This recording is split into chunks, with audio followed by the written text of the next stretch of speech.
Yes. Okay. Before the meeting starts, I have a refusal question. First item. Okay, Piper, are you about ready? Ready to record Chris first, Hawkins. Mark. It's a one overlook. So I don't have a. Yeah.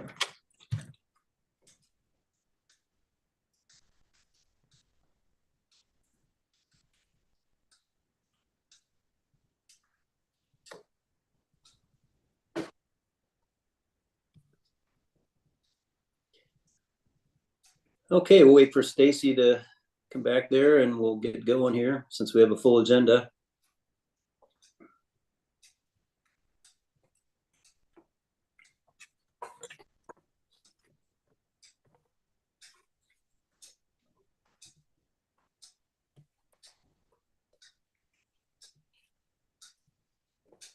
Okay, welcome everybody. This is the regular HARC meeting of August 21st, 2024 at 5:30. It's a hybrid meeting at Rebecca Hall. And if you are calling in by phone, you can try 301-715-8592. Meeting ID is 876-4109-1694. Pass code this evening is 695618. Just to remind everybody listening and in the audience, the purpose of HARC is to preserve, maintain, and enhance the historic character, scale, architectural integrity, and cultural resources of the town and the town historic landmark district. We'll recognize everybody that's here. I'm looking, I don't see a town council. Is there somebody from council here? Yes, Ellen is here. Oh, she's in the audience. Hey, Elena, welcome. Thanks for coming. We have Erica, Piper, Darren, and I see Allie. And is Michelle there? Yes. Oh, okay. Welcome to your first meeting, and we'll introduce you later here in just a second. And we'll do the roll call. Kiernan? Kiernan Lannon. Stacy Lake. Matt Lee. Bob Mather. Andrew Williamson. Elita Mladenova. And Mark Shambaugh, and we'll go ahead as if I was there in the order on votes, motions, etc. We had a site walk today, and I guess maybe Darren, are you going to read the result and who attended? Yeah, sure. So it was myself, Michelle Dodds, staff members, and then for applicants, it was Kyle Beck, and then Kathy. And for our HARC members, we had Kiernan, Stacy Lake, Matt Lee, and Elita. Could I just add that I did go out to the site. I thought the meeting was at 3:30, not 3 o'clock, but I did go out to the site. Okay, good. And as a standard note always says, we only discussed, I assume, the site related issues and no other details. Is that true, Darren? Correct. Okay, thank you. Do we have a motion to approve the special HARC meeting of June 26th, 2024? I move to approve the special HARC meeting minutes dated 6/26/2024 as written. Kiernan will second. Okay, let's vote. Kiernan, yes. Stacy, yes. Matt, yes. Bob, yes. And Mark, yes. Yep. And then do we have a motion to approve the regular meeting of July 17th? Mark, I'll make a motion to approve the meetings of July 17th. Matt will second. Kiernan? Kiernan, yes. Stacy, yes. Matt, yes. Bob, yes. Mark, yes. And I move to approve the chair meeting minutes as written of July 19th, 2024. So, staff announcements. I believe our only staff announcement is that we have a new interim planning and preservation director, Michelle Dodds. She's joining us from Arizona for however long we need her to stay with us, and we're so excited that she's here to help out with everything. Welcome, Michelle. Thank you. And I met Michelle just briefly over the phone for probably 2 minutes the other day, and she said she'd been studying past meetings, and I said, "Then you still came?" So give her credit. And Mark, I can share the HARC public process slide if you're ready. I think we're ready. Yep. Right.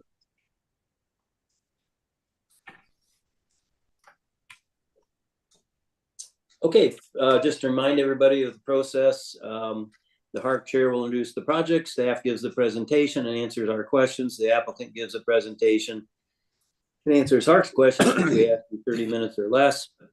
The public is then invited to make comments on this specific project. We ask you to be 3 minutes or less, and if somebody's already said the things you want to say, just acknowledge those points unless you have something different, and we'd love to hear from you. There is no dialogue allowed between the public, the applicants, and HARC members.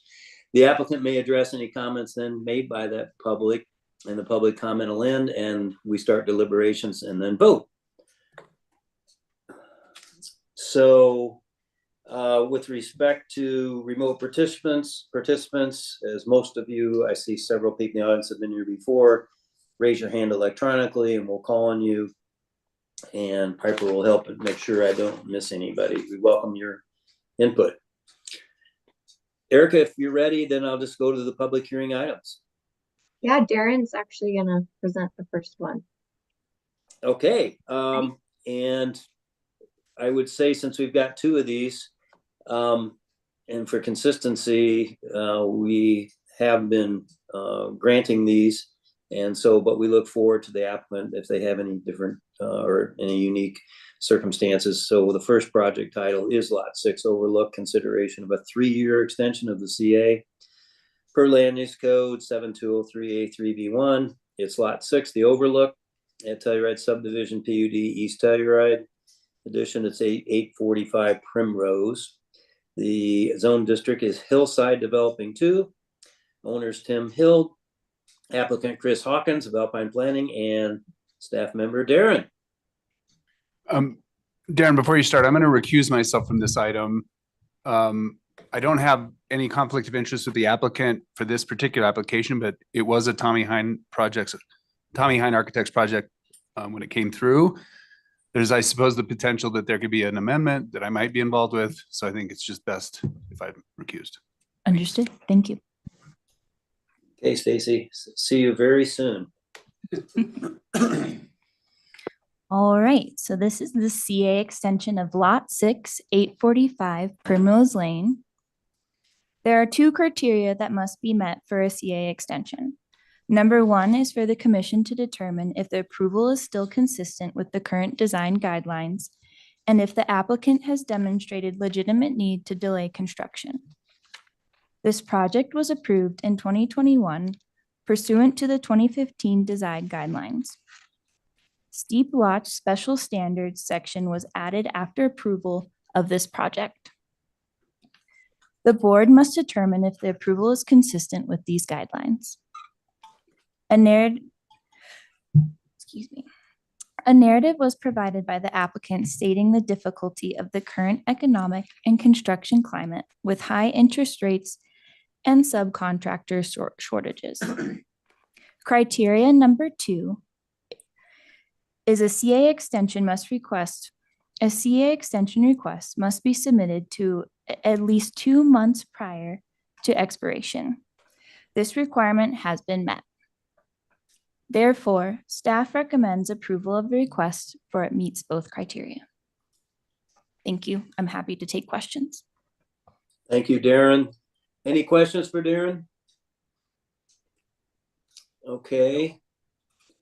Does the applicant have any further comment? Yeah, hi, Mark. Good evening. Chris Hawkins with Alpine Planning.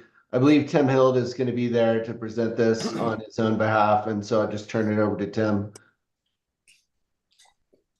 Okay, go ahead and unmute, Tim. He's there. You go. Yep. Hey guys, Tim Hill, the applicant. Oh, Yeah, am I on? Get close. Yeah, Tim Hill, the applicant. Yeah, per the submittal, basically post-COVID, trickle effect still happening in construction here in town, as you guys are probably aware of. interest rates are high, funding is limited. So we're not asking for any changes or any different review process, just an extension on the original approval.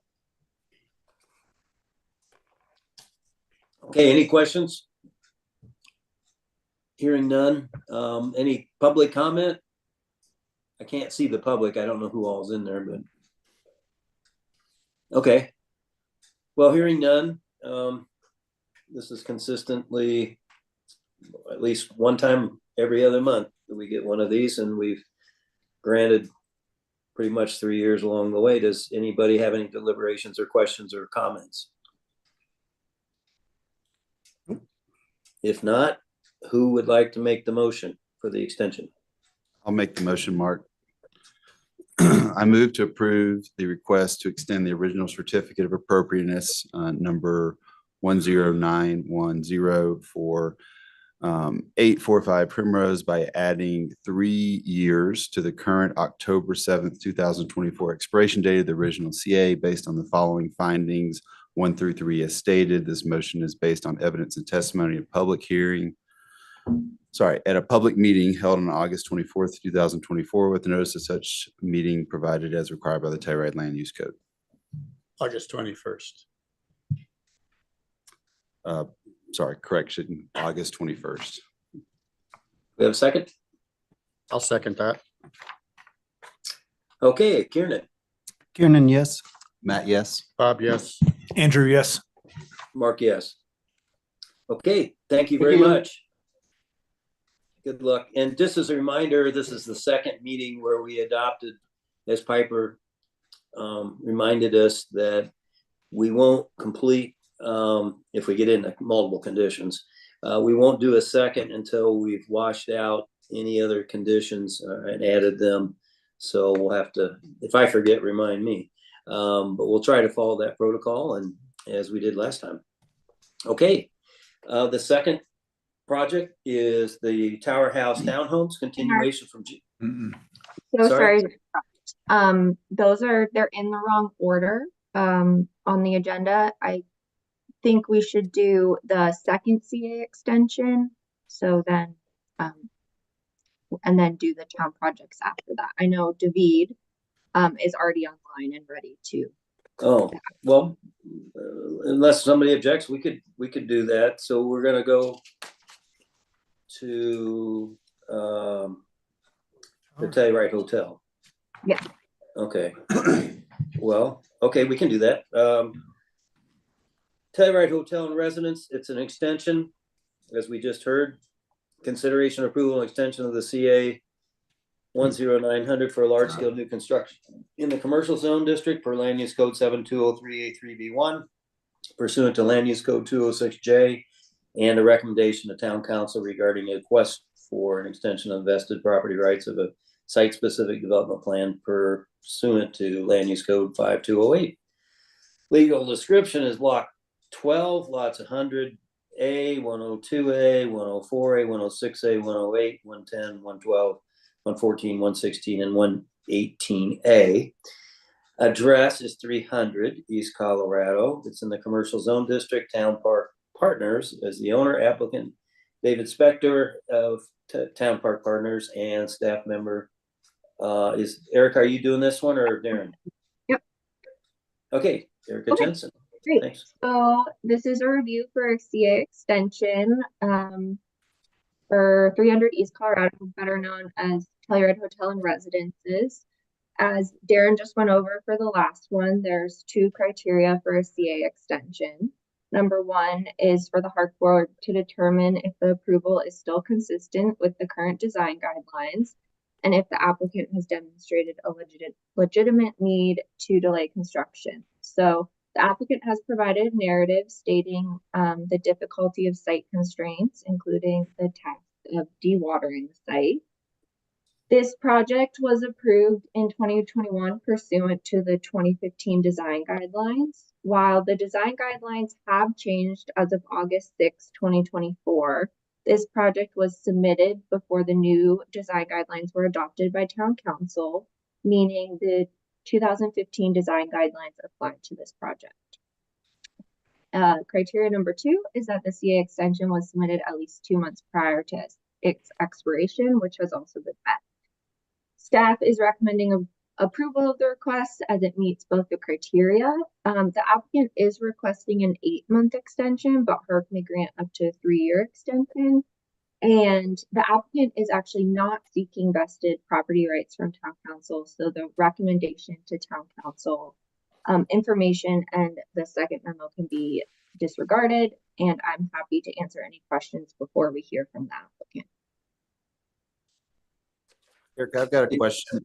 Yeah. Seems like 8 months is a little odd. Yeah. Is there any reason why we shouldn't just do it for a year? I would talk to the applicant about that. I believe they had some reasoning for 8 months, but Okay. I'm not sure if they might prefer a year. Okay, thank you. I have a question. Talks about a previous extension in your summary. Can you, this was originally approved in 2021, correct? Mhm. And then it was extended in May of 24? Is that correct? That is not correct. Is that in the memo? It says applicant used the time allocated from the previous extension to revise the plans. That was a P&Z extension. Ah, Yes. They have been before planning and zoning for a number of extensions as well. but the applicant submitted its updated plans to HARC May 21st. HARC approved the plans on May 24th with a CA. I'm just a little confusing to me. Yeah, where are you in the memo? The summary of the applicant request. The written, Applicant's narrative. And Oh, the applicant, That's the applicant's narrative, Bob. I would ask them about that. yeah, and it almost sounds like May was the month I recall that we approved this to begin with, so maybe there's a I typo, believe but they're talking about they did a CA amendment in May, so I believe they're talking about their CA amendment. okay. Thank you. okay. Very good. Well, let's hear from the applicant and please share your thoughts and desires, reference the time frame, and we'd love to hear it. Good evening.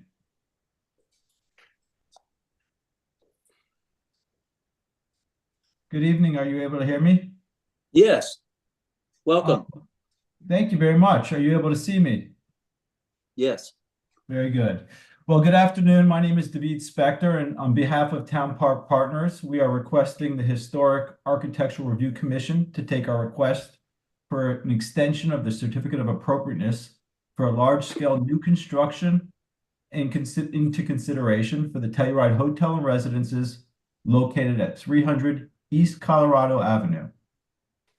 I want to thank Chair Mark Shambaugh, Vice Chair Stacy Lake, and the other park commissioners and staff for their time this evening.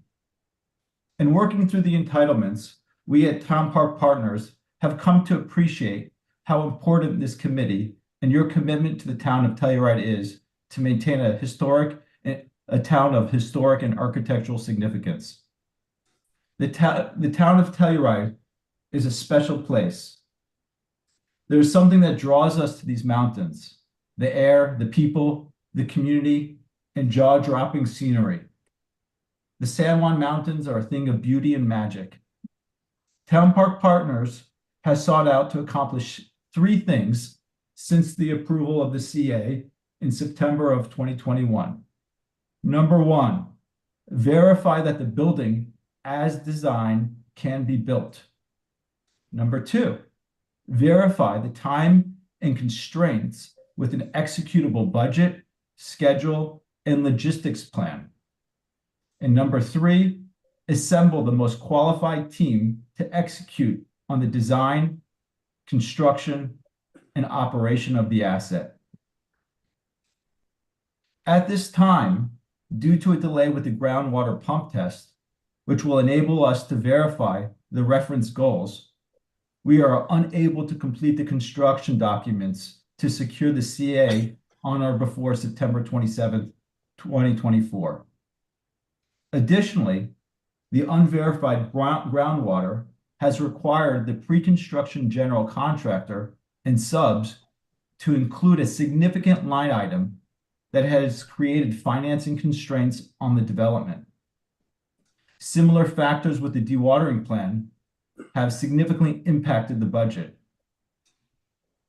That said, our goal is to move forward with the project, and I'm excited to share with the commission our vision of the opportunity, next steps, and discuss our request for an extension with HARC. If you don't mind, I'd like to share my screen with a presentation.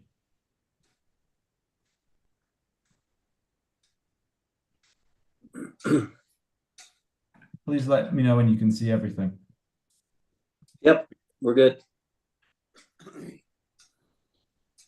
With us tonight is Tom Kennedy, our attorney, DJ Gratzer, architect and principal of 4240, and Chris Knight, who's our project manager at the Cumming Group.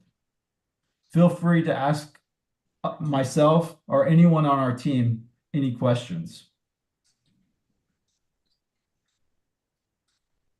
Town Park Partner purchased this site approximately 5 years ago. Since that time, we had spent a significant amount of time designing and redesigning our plans to get through HARC approval. On September 27, 2021, we received full approval of the HARC of the mass and scale. As a reminder, this property is located at 300 East Colorado Avenue on the corner of Willow Street and Colorado Avenue. Nothing, or at least nothing that we can find, has ever been built on this site.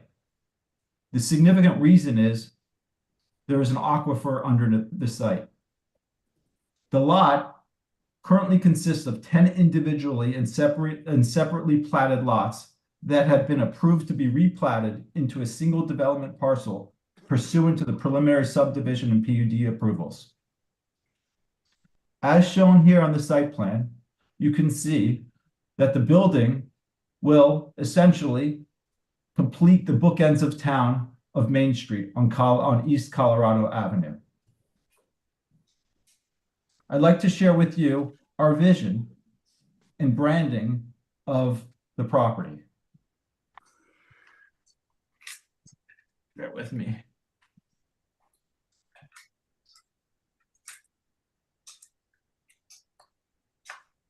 I'm sorry, guys.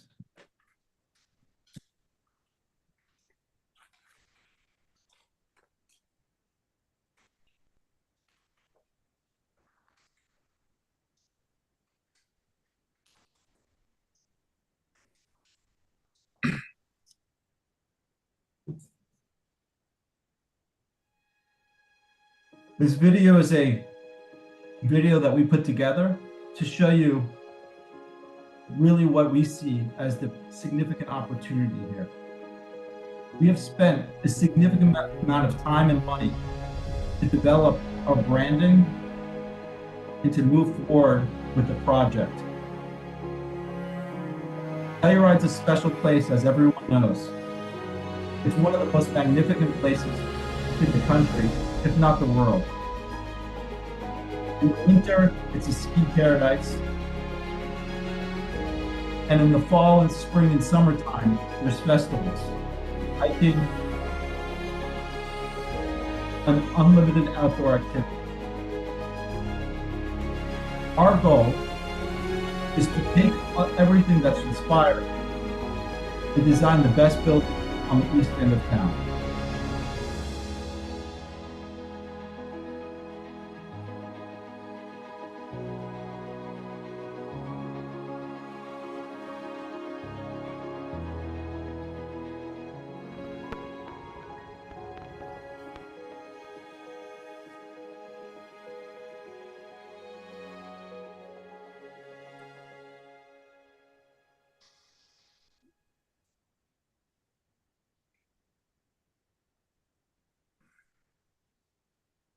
Okay, Thank you.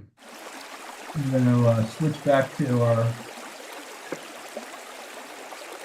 slides.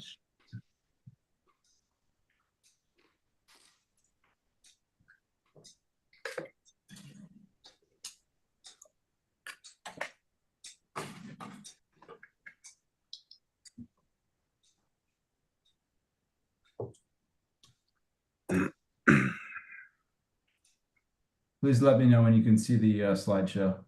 we're good.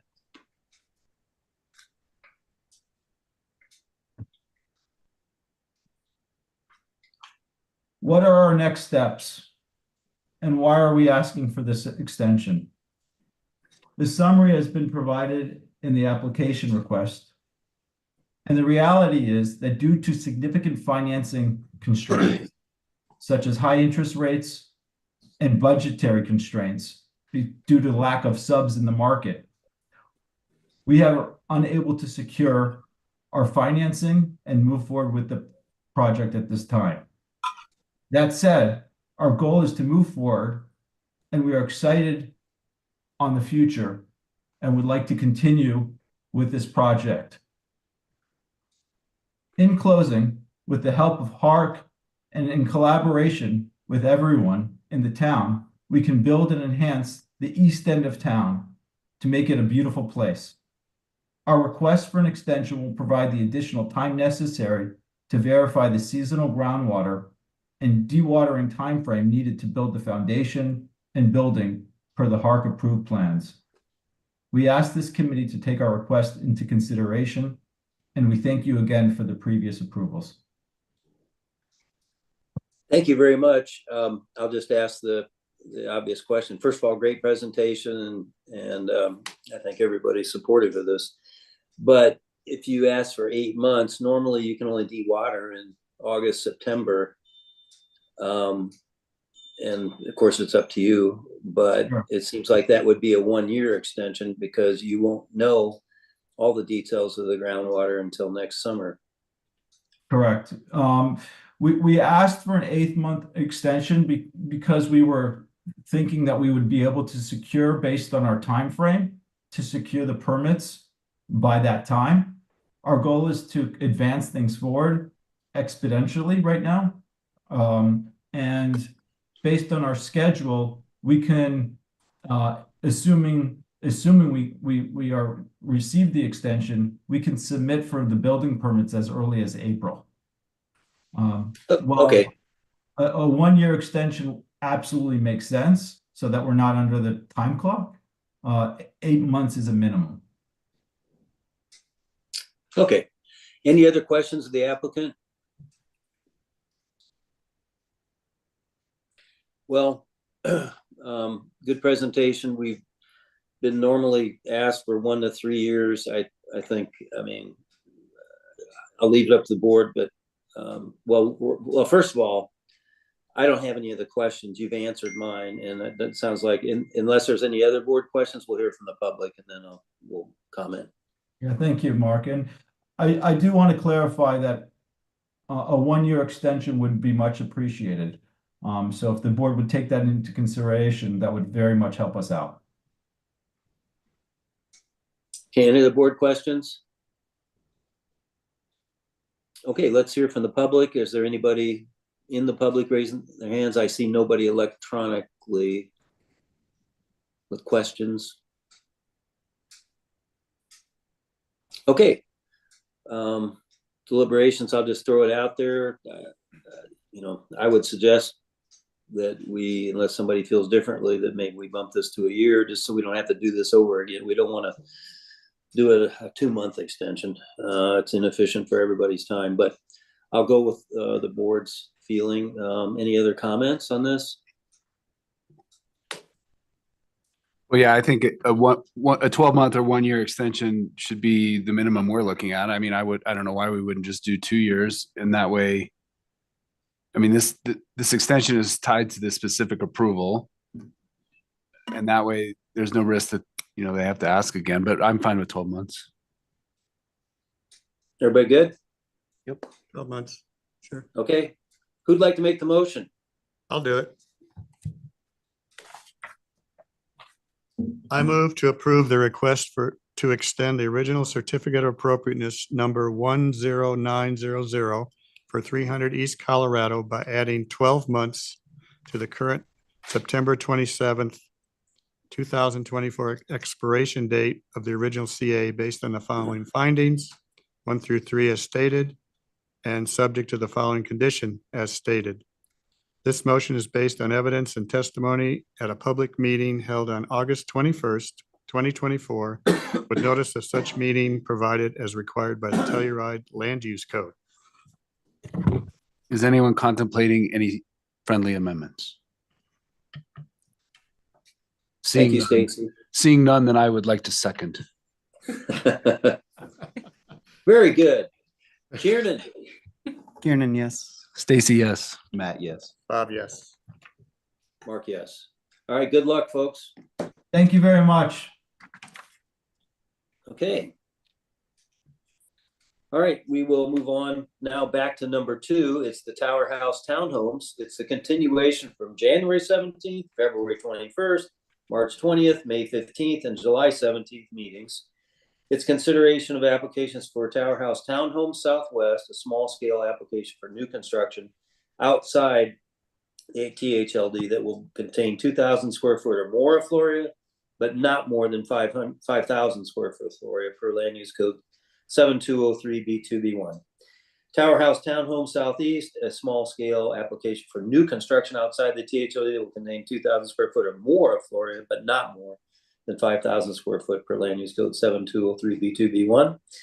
And legal description is lots 31 and 32, Bachman Village, West Telluride, West Unit Townhouse Condos, and lot 33, Bachman Village, subdivision, West Telluride. It's at 650 to 654 West Colorado. That's in the Accommodations 2 district. The owner is Block 23 Housing Corp. And applicant Norris Design, staff member Erica Jensen. Erica? Great, thank you so much. Before we begin the presentation, I just want to make note that staff has reviewed the site coverage definition and the site coverage of this project again, and staff has deemed that it is compliant with the land use code. HARC does not need to discuss this aspect of the project. We do have an application for a formal code interpretation of site coverage, which will be completed per the town process. So this is the review for Tower House Townhomes. This application was continued from the July 17th HARC meeting, and we received public comment from Sherry and Sandy Gorley. Did everyone have time to review this? Yes. Yes. Okay.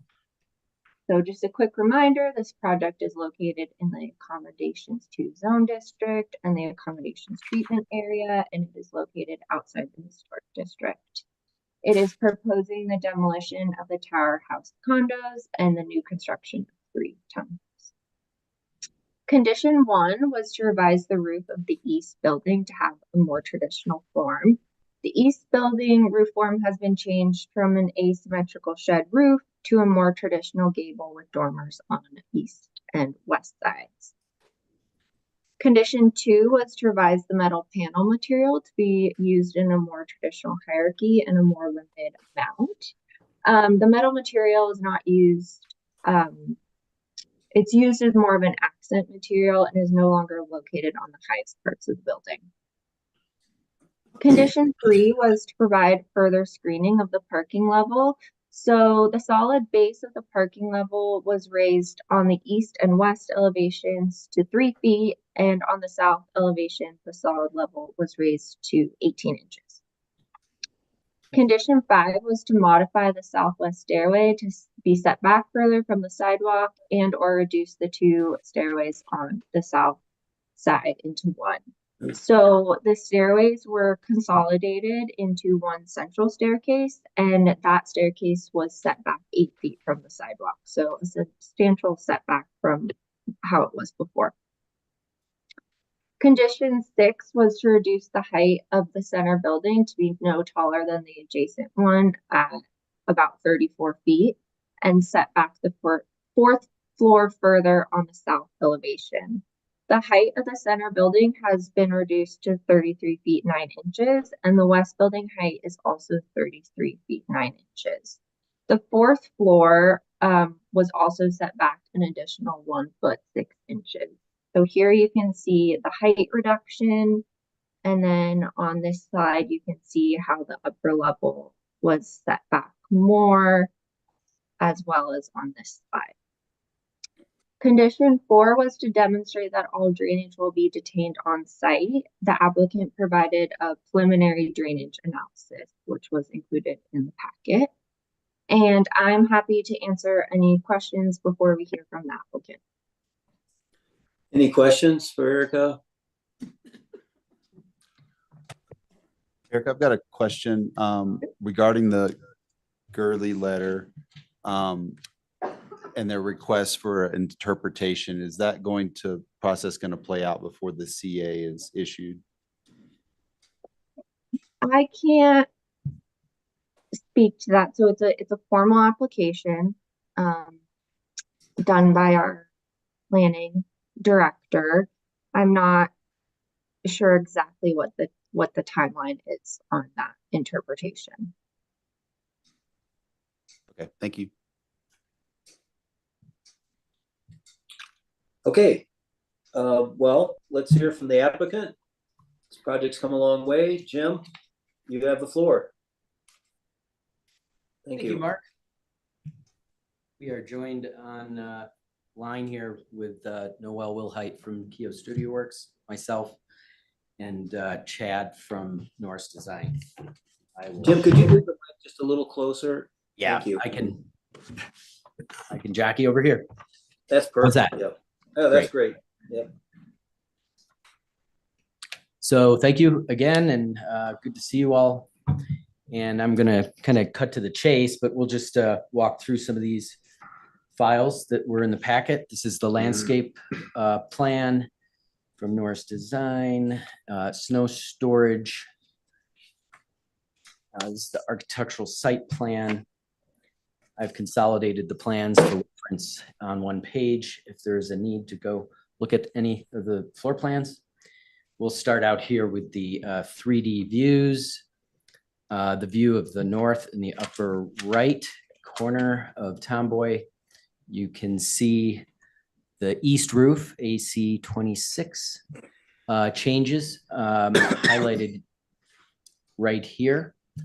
And there's another view down here in the view looking southwest in the lower left corner. And straight on here in the south elevation. I'll address the screening AC 30, and I think it was pretty sure it was 75, 50% kind of as relates to the east and west being 75 and the south being 50 is what I recall. So this is a look at the screening from the south. Here's the screening, and the heavier base was also talked about. So the solid base was added on the east, and you can see it here on the west. And that was wait, am I missing something? Okay, that's the screening. I jumped to 3. And then jumping back to number 2, you can see the metal panel that is an off-white color, and that has been reduced and modified to only encompass some of the west tower house townhome on the entry level and one level above there. So it is not, it's addressing the hierarchy there. You can see it here in the view looking northeast. Moving down to the drainage, that was in your packet. I am not here to present that unless you have questions, we can open it up and look at it. But I think that was addressed pretty clearly in the documents provided in our submission. Jumping down here to number 5, the stair. We believe this is a significant, let me change that there. Yeah. This was a significant improvement, I agree. And, along with that, we kind of cleaned up this front facade, added kind of cleaned up the canopies over the entries and added one at the entry in the center, which I really believe speaks to pedestrian scale and tying to the single stair flanked by these two canopies. And then finally, number 6, we have the building height AC1, AC1, A3, AC23.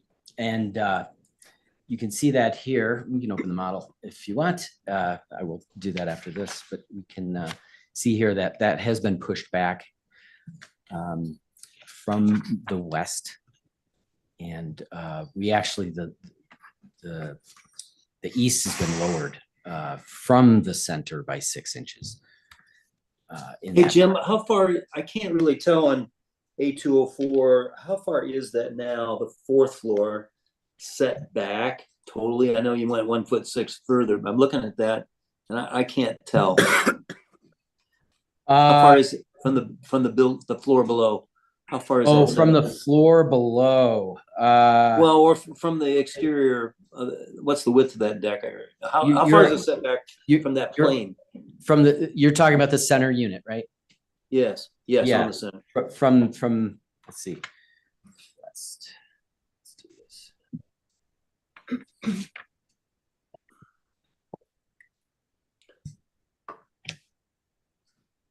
In other words, the wall plane on the 4th versus the wall plane on the 3rd. What is that setback today after this 1'6"?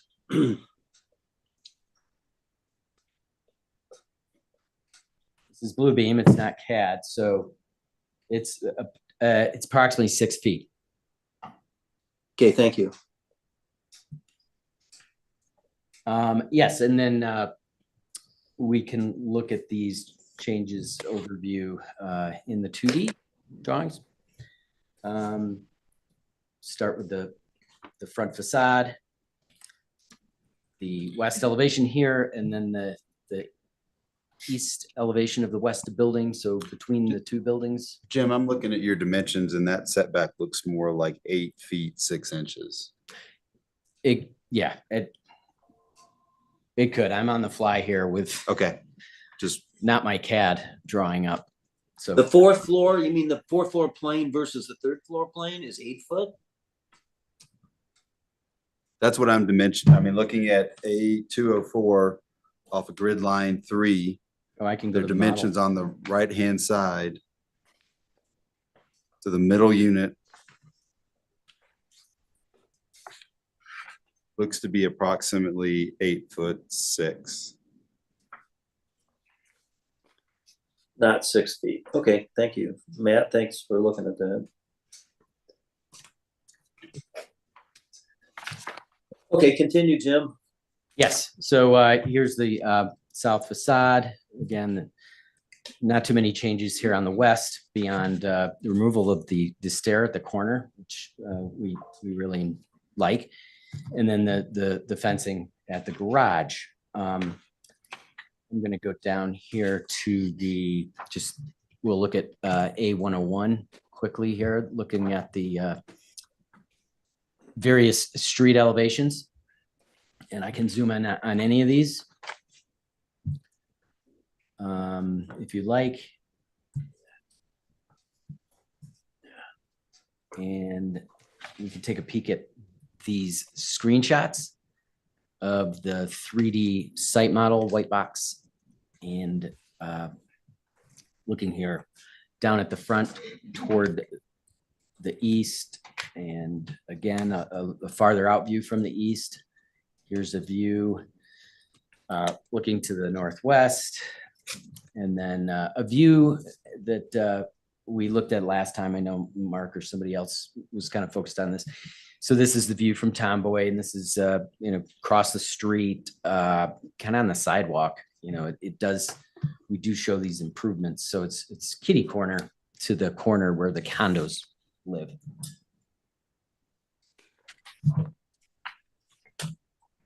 I'm going to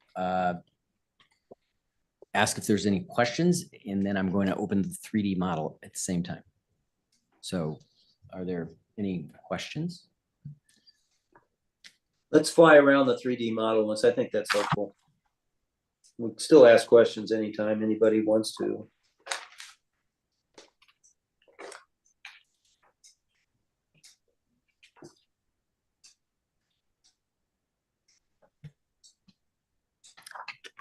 So, yeah, so this is at the southeast corner. I will scooch around the model here. Go up Tomboy.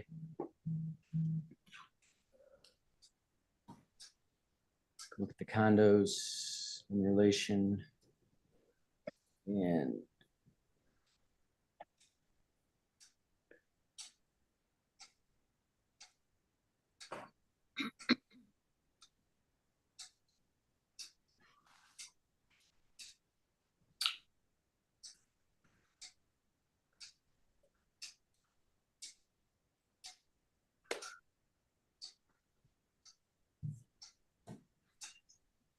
here's the front and focused on the changes at the ground plane.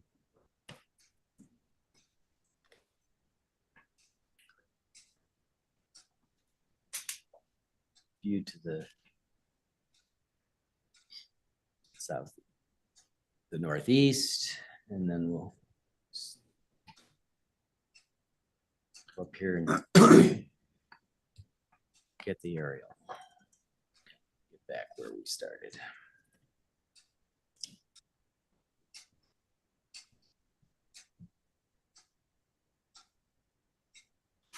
Although on that elevation, is that all set back the same on this 4th floor?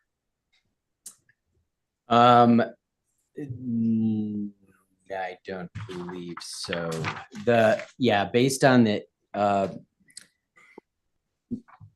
Based on condition 6, the center building for AC 23 H and D, that was pushed back a bit further than the 2 flanking, based on direction from the conditions.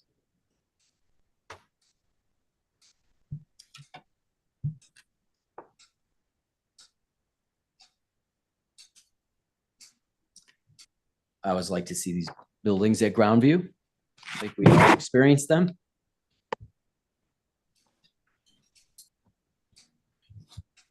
Is that exterior stairwell the only ingress and egress for all 3 of those units? Not from the building. Obviously, you come out, but yeah, it is what's going to get you down to the ground plane.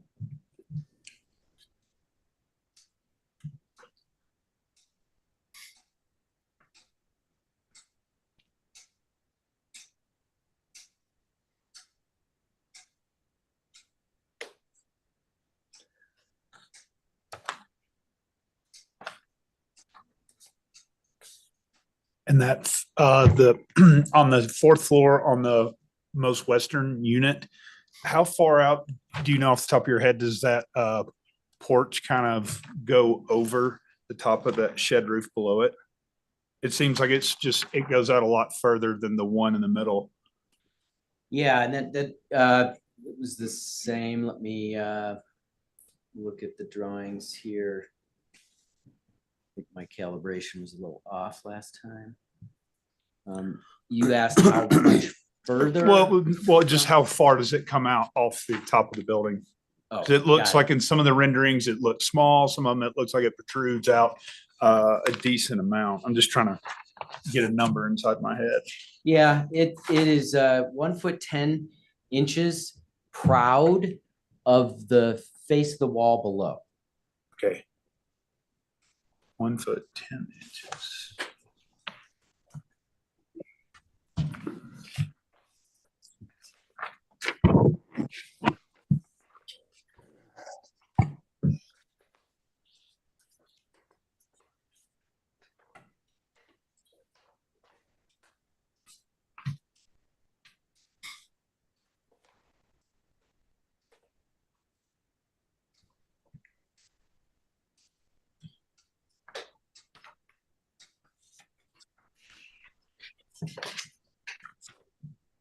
I have a question. On the east building, 4th floor, is that the gable facade that we're looking at right now? Is that further back than it was in the last presentation?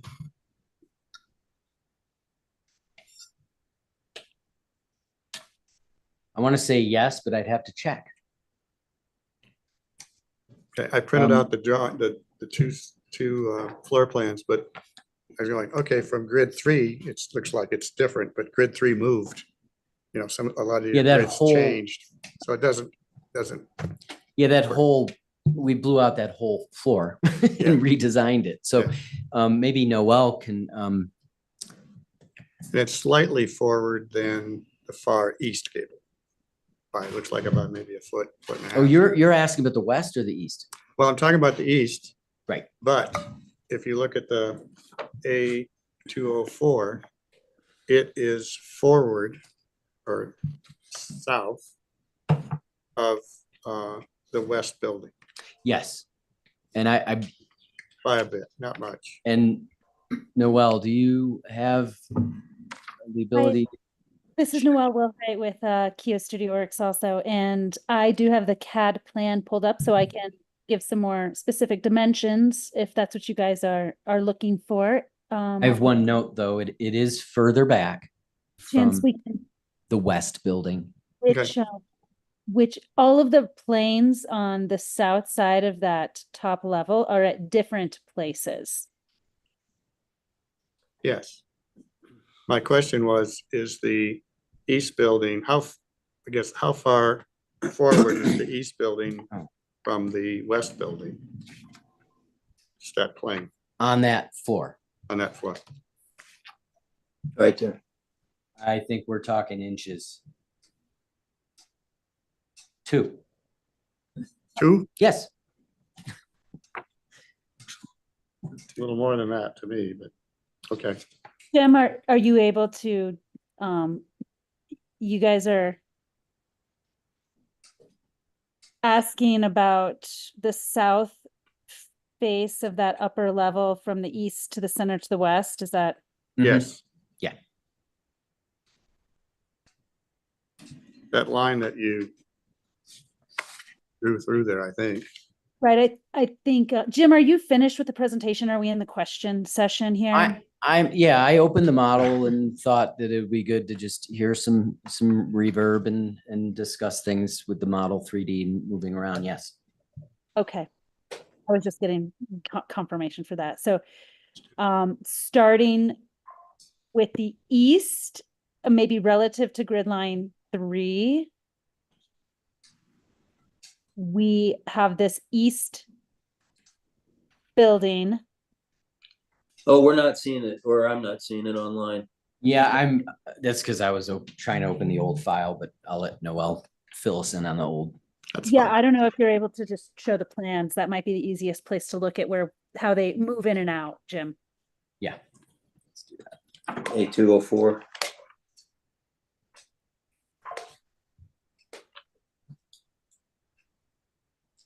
Apologies for the messages. Yes, if you can go to the 3rd level plan. Yeah, that's great. But right below. Oh, yeah, that, you can see right below that. If you go below that. There you go. Yeah, that's a great place to address those questions. So I think that's yeah. Thank you. So yeah, it is.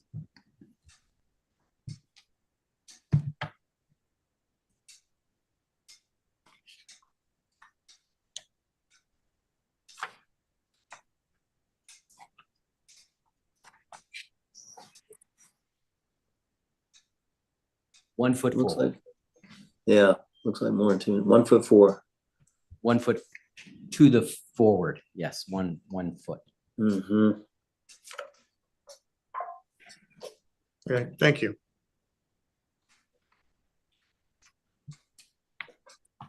Other questions?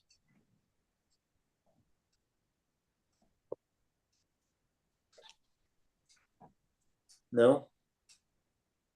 Okay. Well, let's hear from the public.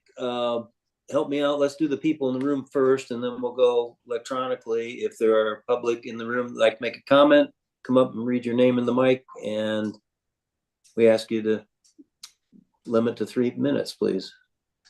Over there at the podium, please.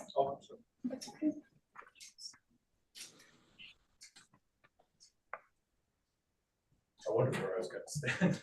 Sandy Gourlay, resident, Humboldt, Town Mountain House, immediate west of the Tower House Townhomes project. First of all, thank you very much for all your considerations. And anything I say here, please understand it's I'm speaking from my belief, and to the extent that I assign any responsibility here, please understand that's just my perception. We're restoring our rights of concern regarding the process here so far.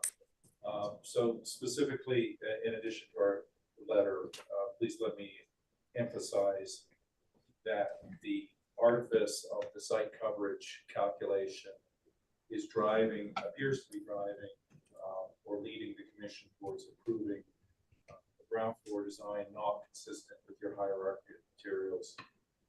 Result of that is that with the design as it is right now, unless it's amended in some manner, that we see ourselves living next to an open garage in the Mountain House from this point onwards. Now, I think there's other concerns for you to consider regarding the neighborhood and what is the reality going to be of these open fence enclosures.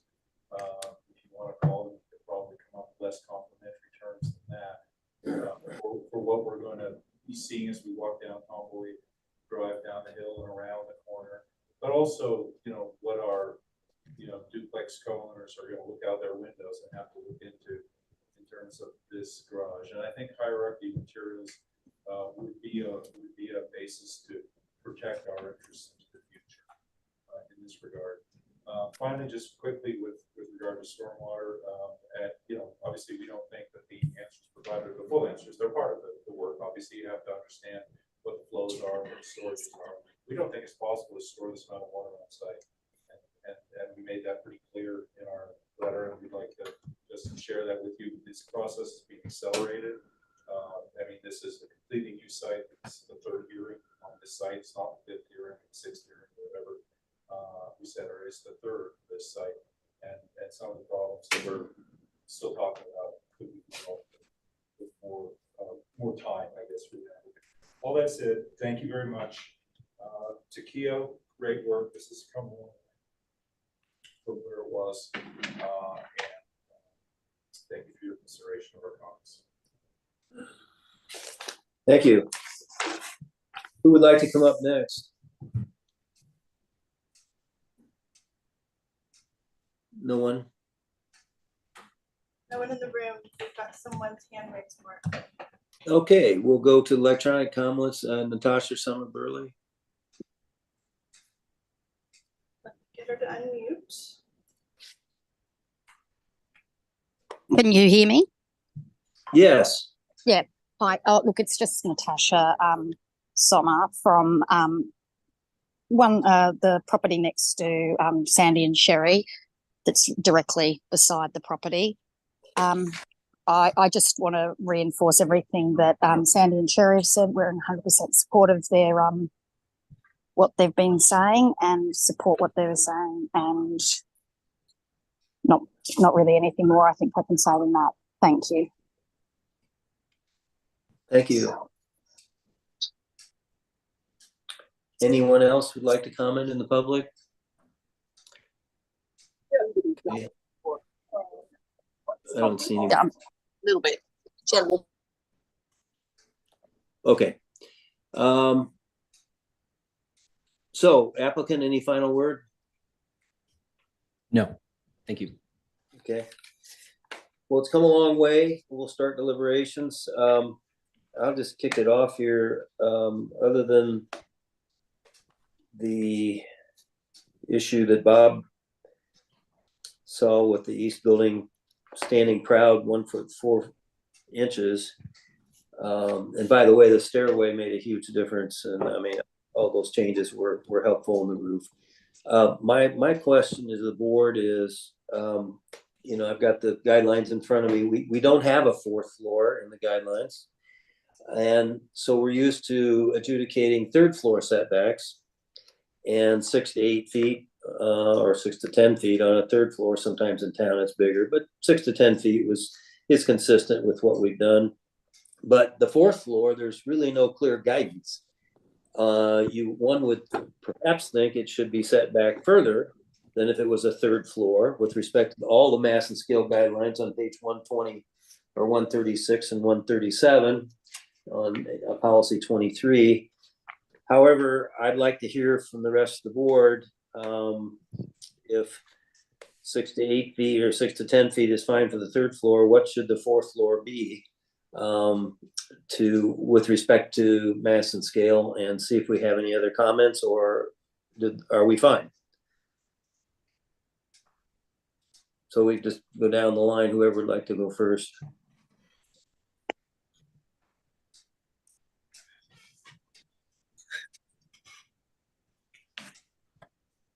Mark, I'll jump in first, I guess. I guess I'm not hung up as much as you are on the fact that there's a number 4 involved. It's height compliant. We've, in a series of meetings, ground on them substantially to have them reduce the overall height and increase the setback to that upper level. They've made a host of other improvements. So I'm fine. Okay. Let's go down the line. Matt, Kieran, Bob, anybody, or Andrew, or Lisa? Mark, I'll jump in. So, I was looking at this fourth floor setback, and I think the 3D views and walking through definitely help. And looking at a 204, looks like the east building is set back 19 feet 7 inches from the property line.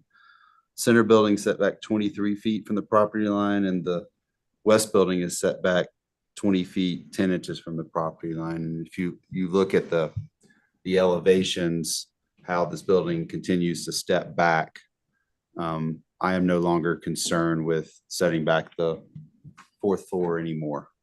Okay. Thank you. I agree with Stacy and Matt. I think they've done a tremendous job of, if you look at the drawings when we started this on the east building, this is a substantial change to what we saw in the beginning and as it evolved. And I think the setbacks work. It's reduced the mass and scale on that corner, and I'm good with it. Others? Just finish the straw poll. Yeah, Mark, I mean, I'm in agreement with them. I do feel like that deck, how it protrudes over the floor below, kind of offsets that setback a little bit. I kind of think that, it would look a little bit more uniformed if it was more flush with the roof line below. And these are just bedrooms, right? I mean, this porch looks significantly bigger than the one to the east. I'm all about a large deck, but I just think if it's 1 foot 10 inches, you could probably be, just as nice of a deck having it reduced a little bit. And that way it would seem a little bit more uniform with the rest of the building. I don't know what y'all's thoughts are. You're talking about the third, on the south elevation, the third level. On the west building. Oh, sorry.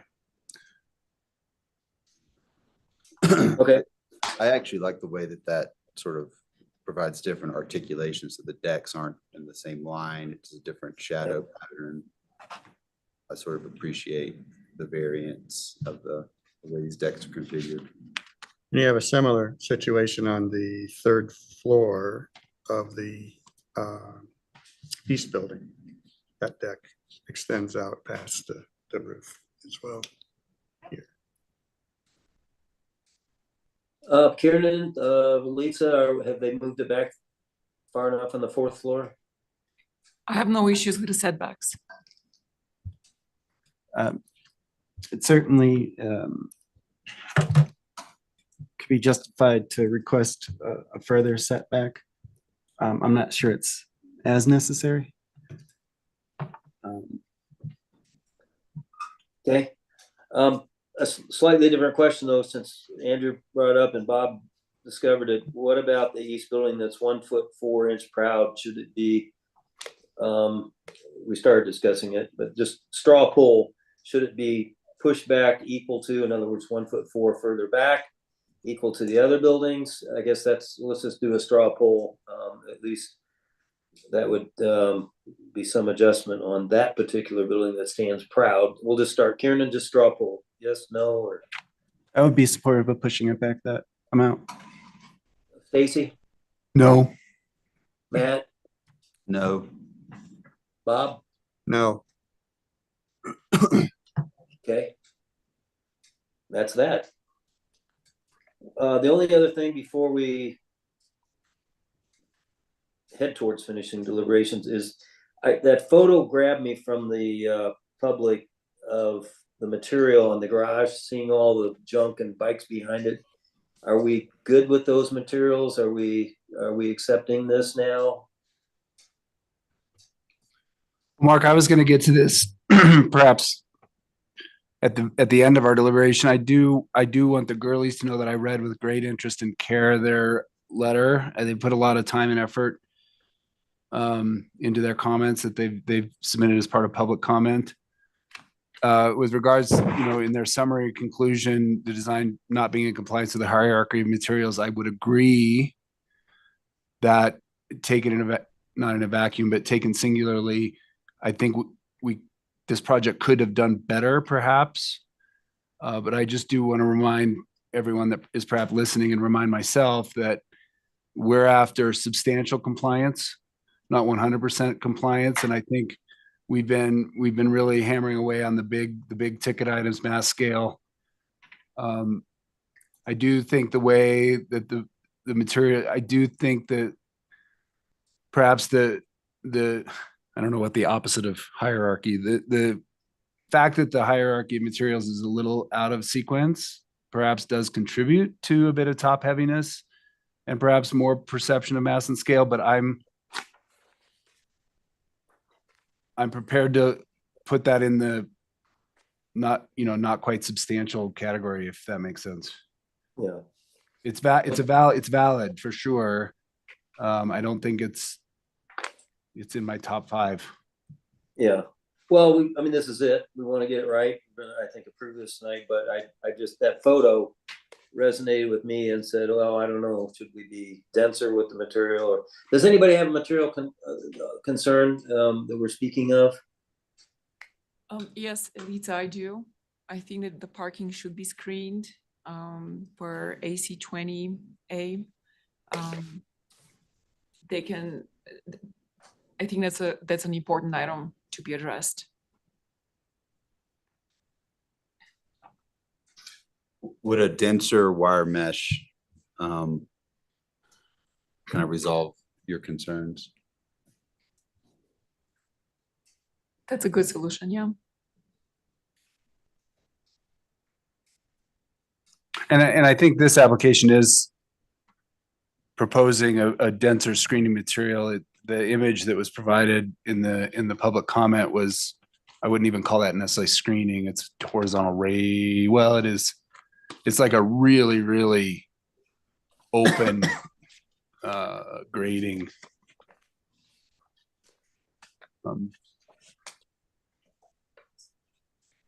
So where are we? Are we requesting a denser wire mesh or something that's, I mean, don't want it opaque. I mean, that's going to increase mass and scale. Well, but I'm just asking the question. I would support a denser wire mesh. Yes. I would as well. Do we not have a materials? They're very small. On A301. Yeah. Mm-hmm. Looks like a 2 or 3 inch square, maybe 4 inch square. Okay, so something slightly denser, but we don't want it opaque, because then that even increases massive scale even more, right? So we could just word it as slightly denser wire mesh. Yeah, I think that works. Or, yeah, I think I think what we're more accurately where we're trying to get is a perforated metal as opposed to wire. If that makes Okay. sense. But Yeah. 50% Right. opaque and 50% open Mhm. around there. Yes. I don't know Okay. how to word that in the condition, Well, we could say a denser wire mesh or perforated metal with approximately 50% open area and be done with it. Sure. All right, let me give them some latitude. Denser wire mesh or perforated and approximately 50% open, and I think that would solve it. I mean, I had concerns about the drain location and the route to get there, but Public Works is going to weigh in on that. Erica's already commented on site coverage, not our purview. So Mark, I would suggest that we retain the former condition number 4 about the site drainage, just so that it doesn't get lost. okay, yeah, I'd agree with that. Because these dry wells seem to be, well, it could be an argument that they might even be better on the property next door, but all right, is everybody good with retaining the old 4? I am. I will just weigh in really quickly. The conversation will end up being similar. It'll be, because I've been involved in a number of these recently, the entire site is going to become a large dry well, and all the backfill will retain water because it's going to be washed gravel. And so Exactly. These individual inlets are less of a concern, I think, than we build them up to be down here in Rebecca Hall. Okay, well, as Matt said, just as a reminder, a placeholder, does anybody object to retaining it? And then maybe we're able to move forward here. I think it should be answered certainly for the neighbors. It should be answered for the neighborhood. But I think Public Works will do that. And that's what you're saying. Yep. Okay, so then we have 1 through 6. We have 7, which would be the old 4. And we have a modification on 8 for the materials. Oh, actually, that's on 3, AC 20. So we'd have to modify number 3. Mark, are you referring to perhaps the conditions from the previous? Yes. July 17th? Uh-huh. Oh, well, I'm sorry. Yeah, well, I'm going through those to say, it sounds like we wanted to bring back 4 and we want to bring back 3, but simply modify it to this either denser mesh or perforated metal up to 50% open on the old 3 and 4. Otherwise the singular, well, really there are no conditions. So are we good as a board with just bringing back the old 3 and 4 as just discussed? Mhm. And we're finished? I am. Yes. I have another comment. Okay, well, then who wants to Hold make- up, Mark, hold up. Mark, I have another comment. Okay. I have another comment, and it has to do with the roof and the roof pitch. And I know that it's shown as compliant. And I did a little study and building. I mean, I'm sorry, Mark, you can't see it, but on A205, the east building, most of the roof pitches are under 3 to 12. And very few of the accents are compliant. The central building, I'd say it's about maybe 50%. And the west building, I'd say maybe 60% compliant. So I'm concerned that the design as shown does not meet the requirements of AC 26 policy roof form. Section C, roofs should be similarly formed to those used historically. These are generally flatter roofs, and the introduction of dormers, this is AC 26D, the number and size of dormers should be limited. There are some massive dormers introduced to all these buildings.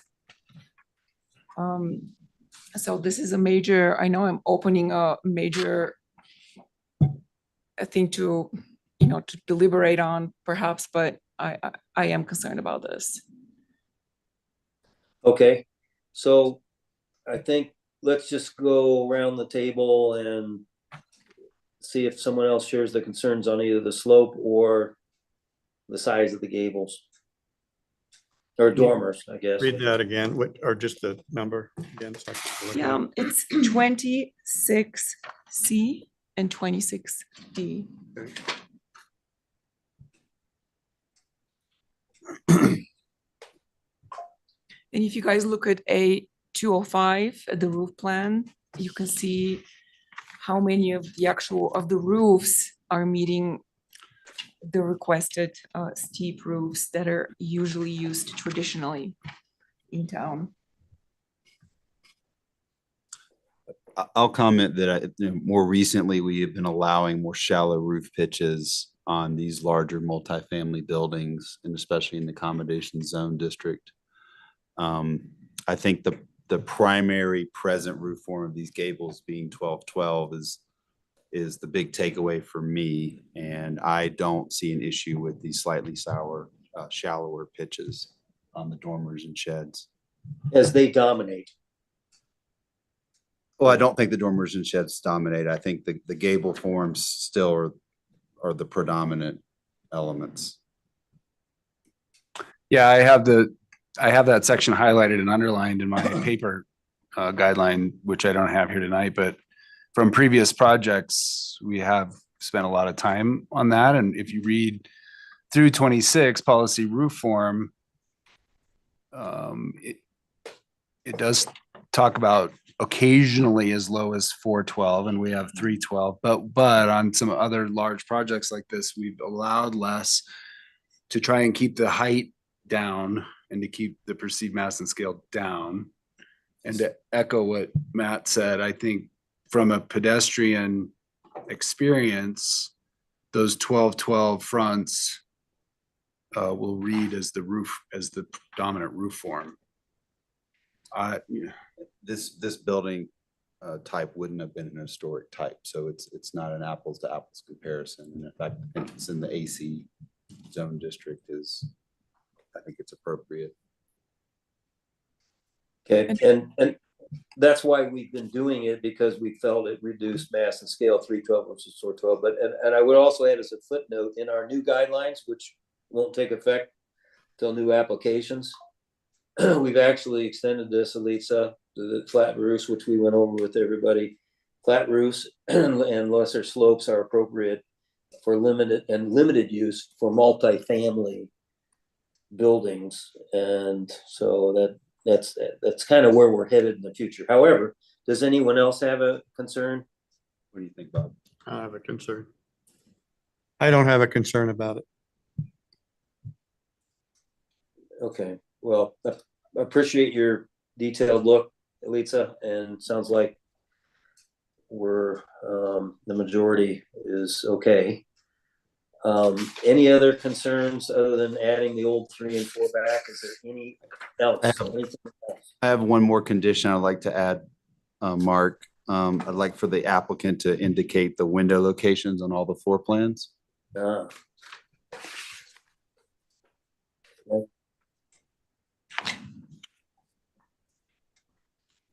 Okay. And I have one more. Okay. Go ahead.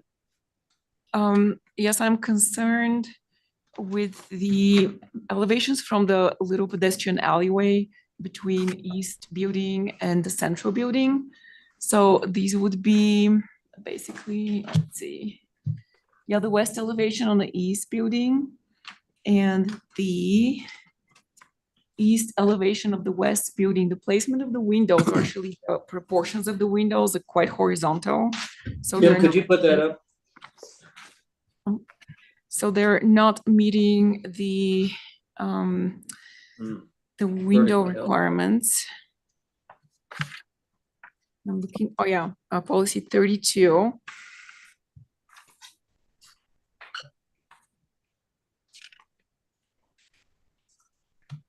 C, 32C. 32C, yep.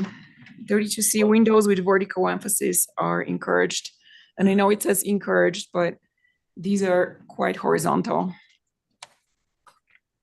Jim, can you put that back up there? The elevation view. Alicia, would you suggest that they mimic closer to the east elevation of the east building? I think I should change the proportion so it's more vertical or square. These, yeah, not horizontal. Okay.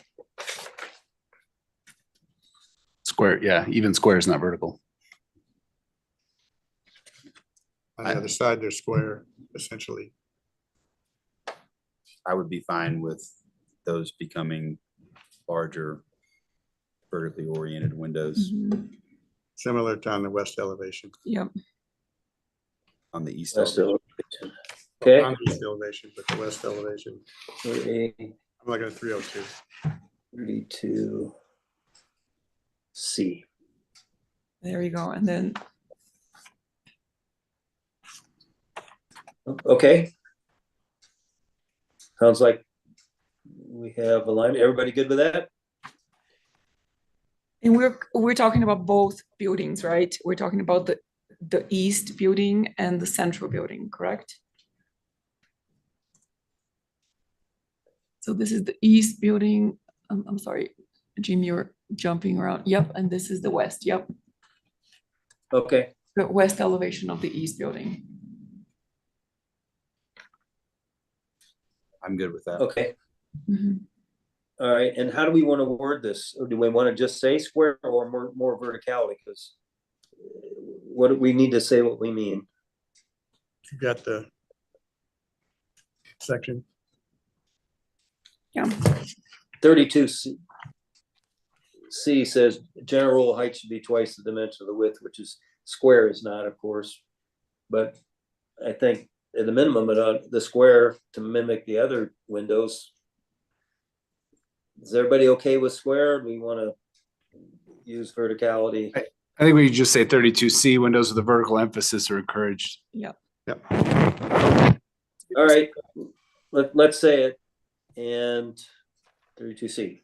So we have the old 3 amended with the 50%, opening of either mesh or wire or Perforated metal. Perforated metal, yeah. And then the 4, the drainage, and then this would be 5. Well, first of all, Matt's locating the windows would be 5, and then this would be 6. Well, not really. It's going to be 1, 2, 3, 4. So there's 4 conditions. Who would like to make this motion?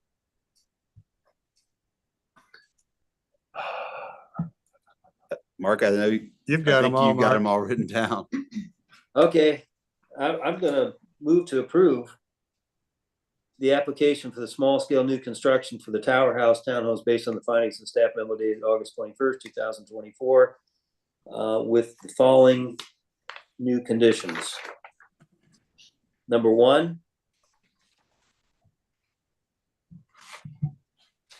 modify the garage screening materials to be either denser wire mesh or perforated with approximately 50% opening per AC 30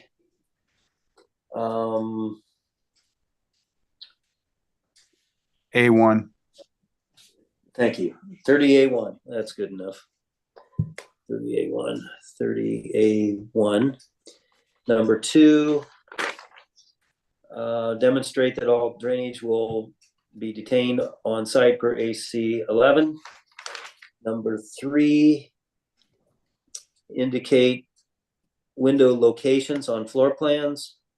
Number 4, on the east and central buildings,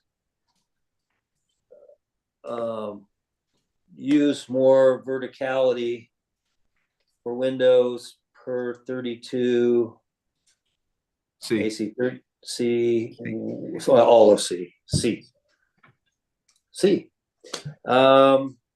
motion is, excuse me. Are there, before we have a second, is there any other condition that anybody wants to add other than these four? If not, would somebody like to second? Matt will second. Well, we've got. You have to read finish rest the of motion. Well, okay, yeah, this motion is based on evidence testimony provided at a public hearing held on August 21st, 2024. The no such hearing provided is required by the Telluride Land Use Code. Revised plans incorporating. Well, and the revised plans incorporating these conditions shall be submitted within 60 days of this approval, or this approval becomes null and void and the rest as written. Matt will second. Kiernan. Kiernan, yes. Stacy, yes. Matt, yes. Bob, yes. Mark, yes. Thank you, Jim, and your team. Good luck with the project. Thank you. We will miss you. Oh, yeah, right. Not You done never yet. know. I'll be back. Not done yet. Well, I'm not, you're right. I'm not going anywhere. Yeah. Okay, well, yeah, that's true. Okay, here we go. Let's see. Now we've jumped there. And now we're ready for Virginia Placer, Phase 2B. Consideration of the application for final large-scale new construction in the public purpose zone which will contain more than 5,000 square foot floor area per land use code 7203B2A1. Legal description block is Lot B2R Virginia Placer. According to the plat book 1, page 4898, January 30th, 2017, 446235, containing 13.9 acres MOL, more or less. 1200 Black Bear Road is the address, zone district, public purpose, owner town of Telluride, applicant Caddis Collaborative, staff member Erica Jensen. Great. Darren is actually going to present this for us. Oh, good, Darren. Welcome. Okay. Yeah. Go for it. Right, thank you. This is the final large-scale review for Virginia Placer 2B. The preliminary application was approved by HARC at the meeting on July 17th. HARC approved the preliminary application with 5 conditions at the July meeting. The project site is located at the west end of Black Bear Road, east of the Public Works facility and adjacent to the Virginia Placer Apartments and tiny homes. Virginia Placer 2A was approved in 2022 and is planned to be located to the west of this structure. It is a steeply sloped site that has dense tree growth. It is outside the historic district and inside the H-pod. The first condition was to revise the primary facade to have a significant break in the wall plane. The 2 westernmost living room units on the upper level have been pulled back 3.5 feet. This wall plane is now recessed 1 foot from the adjacent walls. No other levels or wall planes were adjusted. Condition number 2 was to add snow guards to the roof plan. Snow guards have been added to the eastern portion of the roof. Condition number 3 is to ensure that doors onto decks are no more than 2/3 light. It is unclear if the doors are 2/3 light, therefore the condition is retained. Condition number 4 is to reinsert the west side shed roof at the corner from the previous drawing. The west side shed roof has been reinserted. Finally, condition number 5 was to eliminate the column at the east and 4th story southwest corner. The column has been eliminated. Angled brackets have been added to support the roof eave. 4 of the 5 conditions from the preliminary approval have been met. Therefore, staff recommends approval with the retained condition to ensure that the doors onto the decks are no more than 2/3 light. Thank you, and I'm happy to answer questions. Okay, thank you, Darren. Questions? I have none. Okay. The conditions are very clear. There's one left, but let's hear from the applicant and then see if you have questions for the applicant.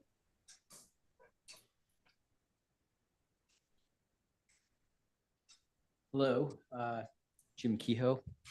And from Caddis, we have Bob Wilson and Kristen Ito on the on Zoom.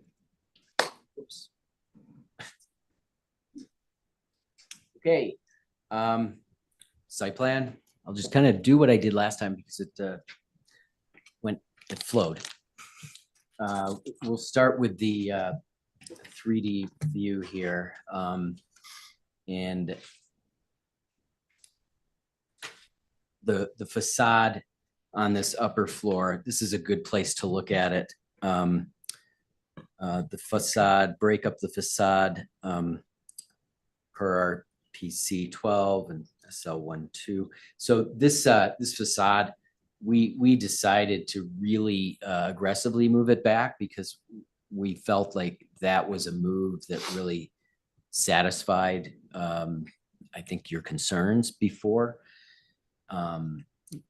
It was proud and then it was less proud, and now it's actually pushed back in beyond the flanking unit walls, and that down here in the left right corner.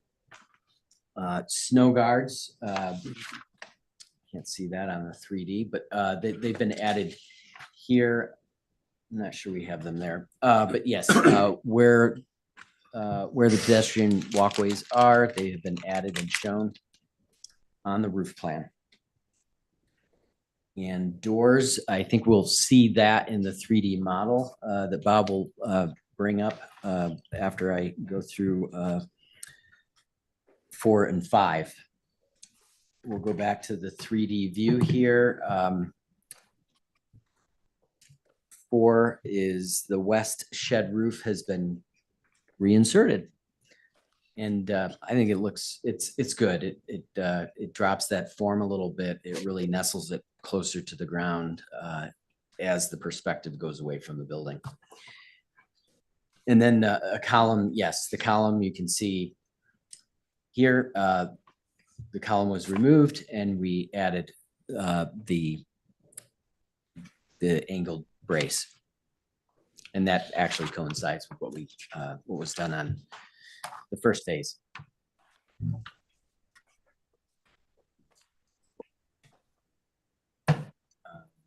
These are the floor plans. I consolidated them on one sheet in case we want to reference.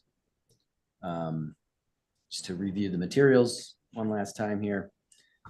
The metal, the rusted metal from phase 1, and the corrugate, we got corrugated, and then we also have the bases rough sun. It's border-form concrete, and then a thermal type of wood siding, and then on the back wood. Side elevations and street view. You can see the prior approved phase 2A here in the corner masked up. And at that, I would like to hand it over to Bob to just do a little fly through, kind of like what we saw at the Tower House.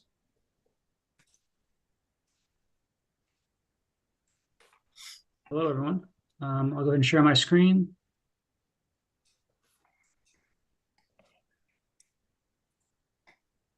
Can everybody see this?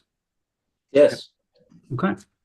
Well, this is the view from the drive that is the view seen in the cover image as well. And yeah, I do apologize. The 2D elevations that were presented don't really illustrate what we did for the doors to all the balconies. So let me just give you a better sense of what that actually looks like. So you can kind of see down here that the lights are justified towards the top. So running the strict math on those in the area, the amount of space taken up does in fact represent less than 2/3 of the doors themselves. And so at least on these north facing balconies, those are all sliders. And doors, entries, doors would. And doors and yeah, and they're not a glass door door that may have a entries. light in it, but it'd be a high light. And then you can get a sense of some of the moves that we made on that upper roof.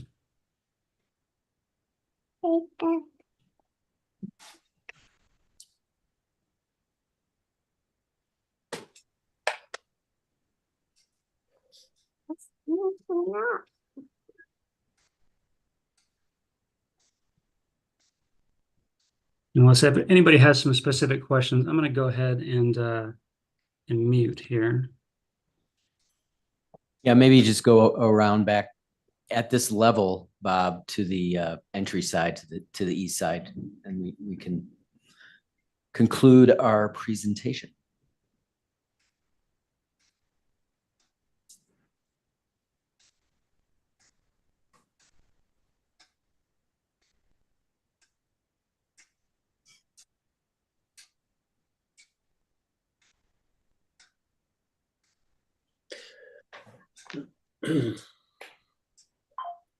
Okay, There you go. very good. Any questions? Questions of the applicant? There was no other changes other than what we did on the facade of the main building. No other changes have taken place. There were a few changes in modifying further modifying the grades and the walls as we're getting into DD, so that ADA unit did kind of shift a little bit, but in its massing and in its design, it Nothing that we would geometrically review. kind of tweaked as we're trying to get this building nestled properly in the hillside and reduce the walls and reduce the cost. So there were some plan modifications and angling a little bit, but no materiality. Nothing in the 3D. Yeah. Other questions? Okay, let's hear from the public. Please electronically raise your hand if you'd like to comment. Otherwise, no one in the room is stepping forward, I guess. So Piper, got everybody? No public comment? None in the room. Okay, well, thank you.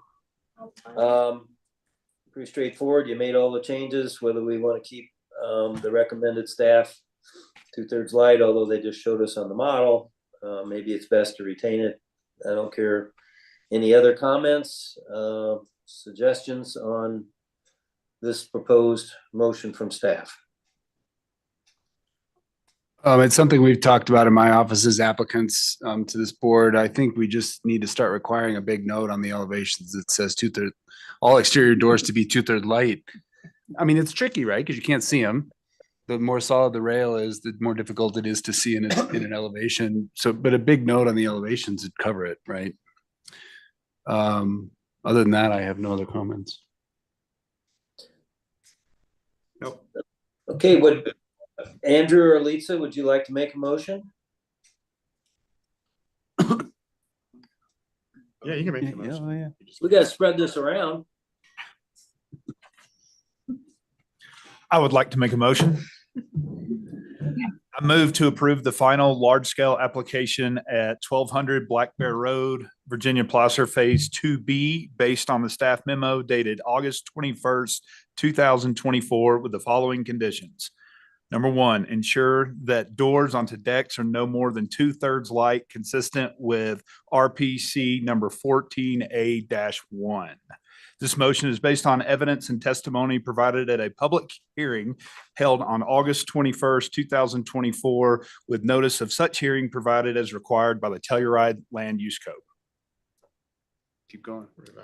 Revised plans incorporating the conditions of approval shall be submitted within 60 days of this approval, or this approval becomes null and void unless otherwise indicated. The revised drawing submitted for a certificate of appropriateness must be a complete set with any changes to the drawings clouded and labeled.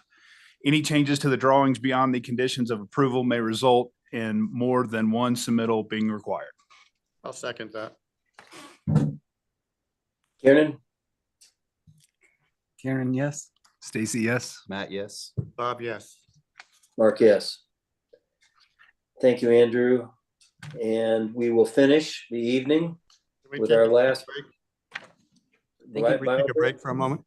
Okay, yeah, let's try for 3 minutes if we can and get back at it.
Okay.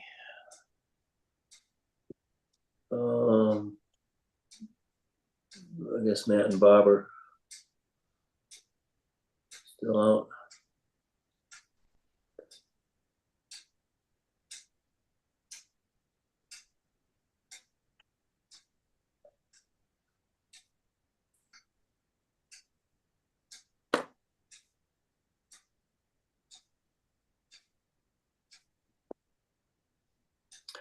Okay, let's go ahead and start, and I'll at least read the introduction here. Okay, we will resume the meeting here at 7:13 p.m. Next last project is the Public Works Transit Edition. It's consideration of the application for a preliminary large-scale addition to an existing building in the public purpose zone district, which will increase the structure's floor area by more than 25%. And result of the building will contain 5,000 square foot or more of floor area per land use code 7023B2A. Legal description is parcel B11, a subdivision of the Virginia Placer commencing at corner 4 of the Virginia Placer, takes south 70 degrees 0013 east 751.41 feet to LS 20125. The POB of parcel B11. THS 70 degrees 0013 east 1540 foot to LS 20125, THS 65 degree 2758 east 287.83 feet to LS 20125, THN north 61 degrees 2404 west 1350 feet to the POB continued 3.57A MLLBK 437B PG 100. That's a mouthful. Okay. The address is really 1370 Black Bear Road. Public purpose zone district, owner town of Telluride, applicant Eidos Architects, staff member Erica Jensen. Great, thank you. So we're here for the review of 1370 Black Bear Road. This is the preliminary large scale review. So if approved, HARC will see this again, final. And just a reminder, a site walk occurred at the site at 3 p.m. today. So this project is located in the public purpose zone district and the accommodations and river park corridor treatment areas. The project is proposing an addition to the public works facility and site and landscaping changes. So condition 1 is to revise the material of the fence to be similar to what was seen traditionally. Condition 2 is to revise the front fence height to be no more than 3.5 feet at the front property line.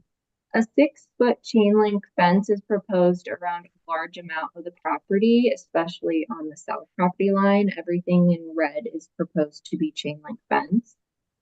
This is not an appropriate material for a fence per the design guidelines. And the fence is also 6 feet tall on the east property line, which is being considered the front property line. And front fences are limited to 3.5 feet in height. Condition 5 is to ensure that there is a natural buffer between the public works parking lot and the trail. The river trail is going to be realigned, so it's going to be moved off this property onto the property to the north. There are points at which the new trail alignment might cross the property line and get very close to the public works parking lot. I believe the final alignment has not been decided. This was kind of the decidings at the time of the meeting, the alignment that they're thinking it might be, but there's some wetlands, there's a lot of issues to work through. So the river park corridor design guidelines speak to maintaining a natural buffer between the trail and private projects. So if the final alignment does come close to the public works parking lot or onto the property, there will need to be some sort of buffer to maintain the natural element of the trail. Condition 3 is to revise the addition to have a clear foundation material. There does not appear to be a foundation material on the addition. Condition 4 is to reduce the amount of glazing on the northeast corner and upper level deck area. And condition 5 is to ensure that all doors onto decks are no more than 2/3 light. There's just a large amount of glazing on these parts of the building. It is understandable. This is a public works transit addition, so it will be storing large vehicles and large equipment. So the garage doors, the size and the glazing do make sense, but there is additional glazing that could be reduced. And I'm happy to answer any questions before we hear from the applicant. Questions? Erica, this may not even be a hard question. It's just perhaps my own curiosity. Is there a reason why this hasn't been rezoned from accommodations to public purpose? This is public purpose. Oh, it's accommodations treatment area. Oh, accommodations treatment. Okay. So but according to the AC still applies. Yep. Okay. It seems odd. Oh, the zone district, like the AC regulations. Yeah. I guess there are public purpose regulations, but that's a really good question that I cannot answer. I think there's been talks about it, but okay. It, for some reason, hasn't been done. Other questions? Okay, let's hear from the applicant.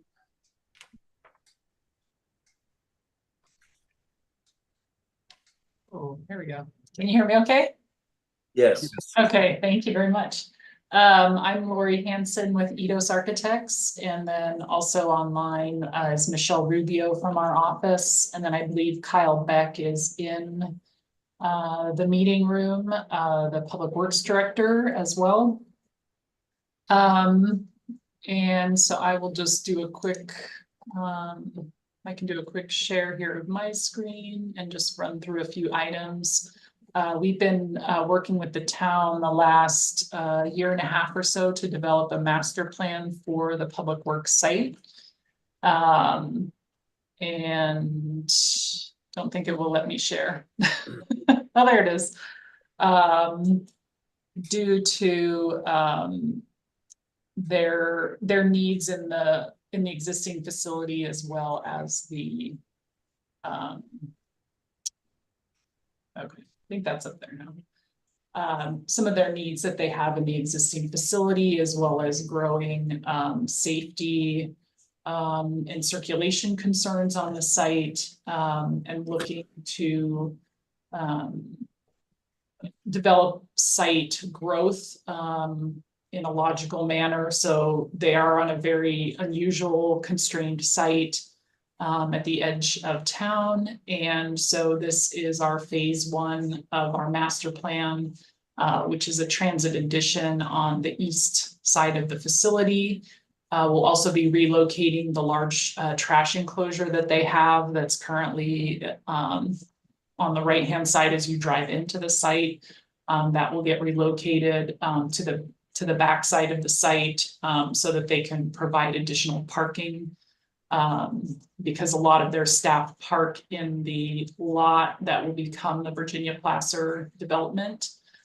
So we're trying to get all the staff parked on site safely, and moving some items around for their strategic master plan. So this first phase is accommodating their transit expansion for their transit department. And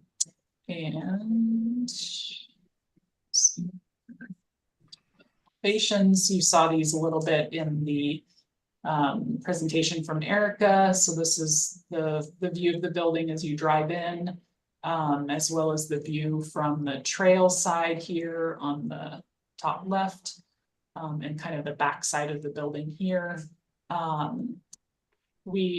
The existing facility is a wood side building with vertical battens. And it's degraded pretty well with the weather. So we're looking at metal siding to allow them to have a little bit more longevity with the materials. And it is a flat roof building to kind of blend into the existing facility that's there now, and allow them to manage, because it's such a constrained site, allows them to manage snowfall during the winter as well. And that's kind of the general overview of the facility. We do have a couple questions on the comments and the requests that were made. I don't know how we address those, or if we can go through those one at a time and ask questions. No, you can go through them. Well, you're making the presentation. We'll ask questions on 1 through 6, if that's Okay. what you're talking about. Yes, yeah, at whatever time that is appropriate. Yep. The trail relocation, as well as property line adjustment, is in process simultaneously. So like Eric had mentioned, those are not finalized yet. Those are being kind of worked separately outside of this particular approval process here.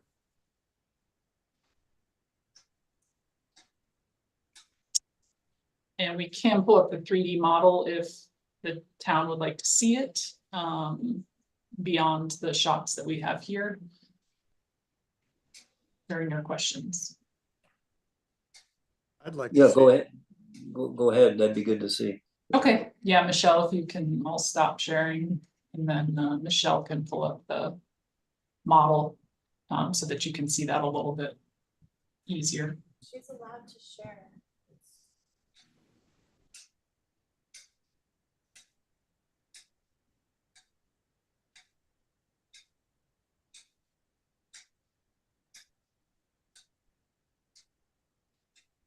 Do have a gate here, but that's not in this part of the model. And here, the south elevation, this is existing, showing the extent of the existing elevation. The north side.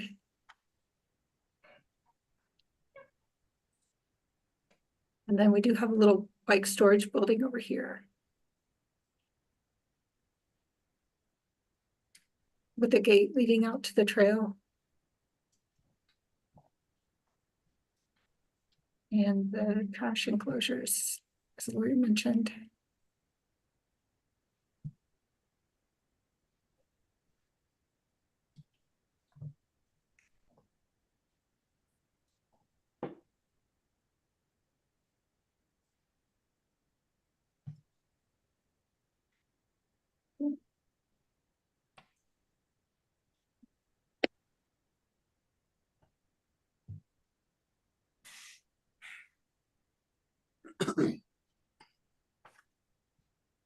Yeah, I think we're ready for any questions and then run through the comments. I have a question. Did I understand correctly? You're saying that the existing building is going to be resited to match this building, or? No, it will be refinished, so we'll be repainting the existing siding. That's it, okay. Yeah, and then the back, that there is one back wall that's concrete masonry. You can't see it from anywhere else unless you're on site, but the front river facing side of the facility will receive new paint. I have a question. This is related to sort of parking and landscaping, and just to kind of jump in, I think the only part of this project I think I have a bit of an issue with the fact that you're going to lose that landscape buffer, a little berm with the trees and landscaping, at least according to the new alignment of the trail on here. And I know it's still in flux, and if that trail could move farther to the north and that area be planted, that could alleviate the concerns. But on your site plan, you've got a patio, concrete patio area defined on the northern side, and I'm wondering what that's for. I'm wondering if you considered placing more parking in that area. It could give you the opportunity to take every, fourth or fifth parking stall and make a little planted island. That area was intended to kind of be for staff to have an outside area. The majority of the site is in the shade due to the hillside. So we were trying to create a small area where they could have an outdoor staff area, as well as some safety control over where buses are backing out. So we're kind of not parking between the added parking area on the right side there, and then the angled parking due to bus maneuvering, because the buses with the addition will have to back out of the building. Currently, they can drive through the building in 2 of the bays. So that area was considered not particularly safe for parked cars to be there in case they need to maneuver the buses around. So it was intended for people to occupy. For them to use if they want to have an outdoor area there. Yeah. Okay, thank you. Other questions? No. Okay. Well, thank you very much. Is there any public comment? She did want to go through the 6 conditions. Oh, well, okay. On how you're going to comply, you mean? We had a couple of questions on some of the requests. Okay, 1 through 6 conditions. What questions do you have about how to comply with 1 through 6?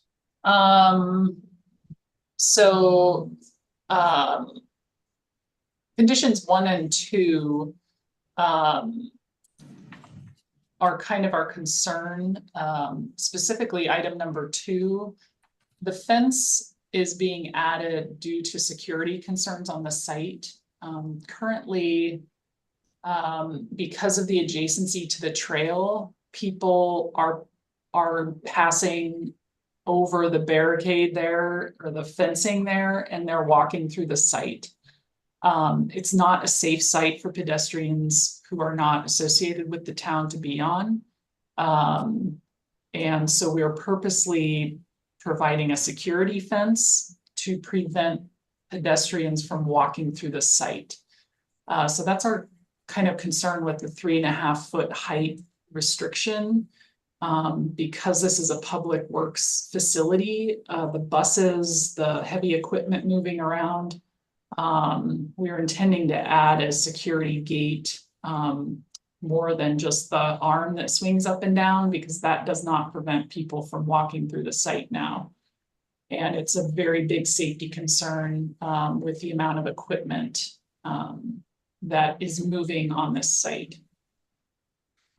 So we're curious on the fence if that can be modified with a some type of variance, or something like that to accommodate safety for the site. We'll comment on that during deliberations because we need to get everybody's input, but we'll note that as one concern to discuss shortly. Oh, okay.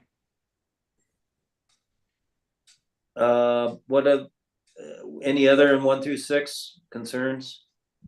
Item 3, we just want to know about a little bit about how to kind of comply with that with matching the existing facility. Again, I don't know if now is the time to ask that or if it's normally you consult with staff and they guide you to the choices of materials, but we'll discuss that during deliberations also, maybe to give you some guidance. Okay, great. Then nothing additional then if the remaining discussions, yeah. All righty. Well, thank you. If no other questions, then we'll see if there's any public comment.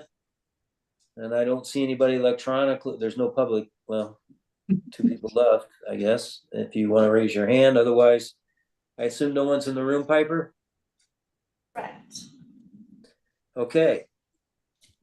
Then thank you. We'll start deliberations. We have staff's recommendations of approval. We're going to see this again, but approval with 6 conditions. You heard some concern about number 2 and 3 that maybe we could deliberate and see if we concur with staff, but I'll open it up to whoever would like to start.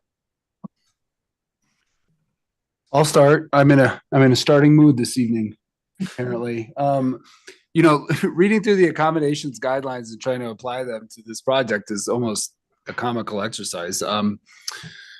But if you do read policy 20 parking design, for instance, it says to screen parking area from view of public right of way with such site features as fences and walls or plantings. Policy service areas minimize the visual impact of resource recovery areas and loading zones with fences.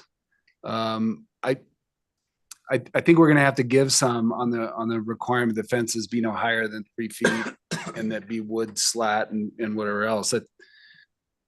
I think this is simply just, it's not an accommodations project, even though it's in the accommodations overlay district or overlay zone or overlay treatment area. Other than that, I mean, I wholeheartedly agree. The glazing, especially on the southeast corner, exceeds what we might expect. I don't have any issues to mass scale or height. Clearly, it's a rather low 2-story building. The buffer between the relocated, I think by relocating, I mean, it appeared to me that all except for that one little bump because of the wetlands, the path is intended to be shifted as far north as possible. That will allow for a buffer. But as Matt discussed, letting that buffer kind of flow in and out with diagonal parking was mentioned on the site walk, having buffers in between individual parking spaces with trees or plantings would be beneficial. And at the risk of droning on and on, I'll stop there. I'll jump in after Stacy. I think I do agree that this structure, this building and this use is a little bit, it's a bit of an oddity in the accommodations district. And I think that there's certain areas that we should bend the rules. I think having a 6-foot fence is fine, both. I do think that we should do something that's more screening than a chain link fence. I think looking at AC 18, A3 and 4 about solid wood fences, I think appropriate, especially along the River Park side. I would be fine with the fence going up 6 feet throughout the property. I'd be fine. I think in this particular instance, that fence becomes actually the number one interface with certainly the river path public. And so a fence that is less utilitarian than chain link certainly would be preferable. And if I could just add a comment to that, one of the things we were looking at, possibly for consideration, for the chain link, they have those slats like the forest green that basically give to match the forest coloration.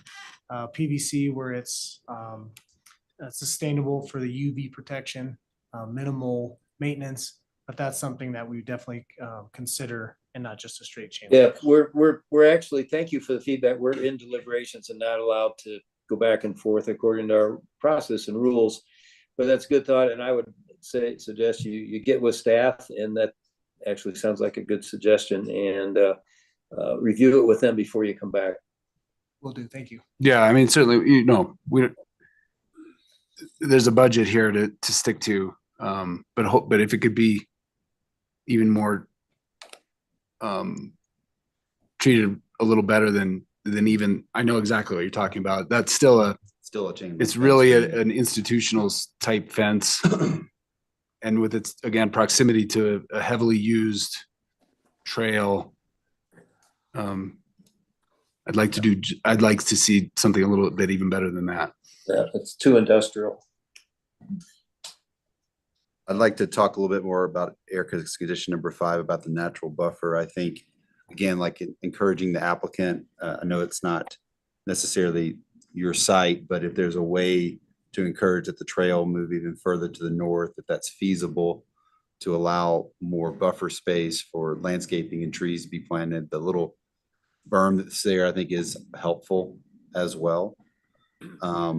And if that's not possible, or supplementing that, I think you could take some of these parking islands and turn them into planted areas with trees that help mimic what the existing conditions are.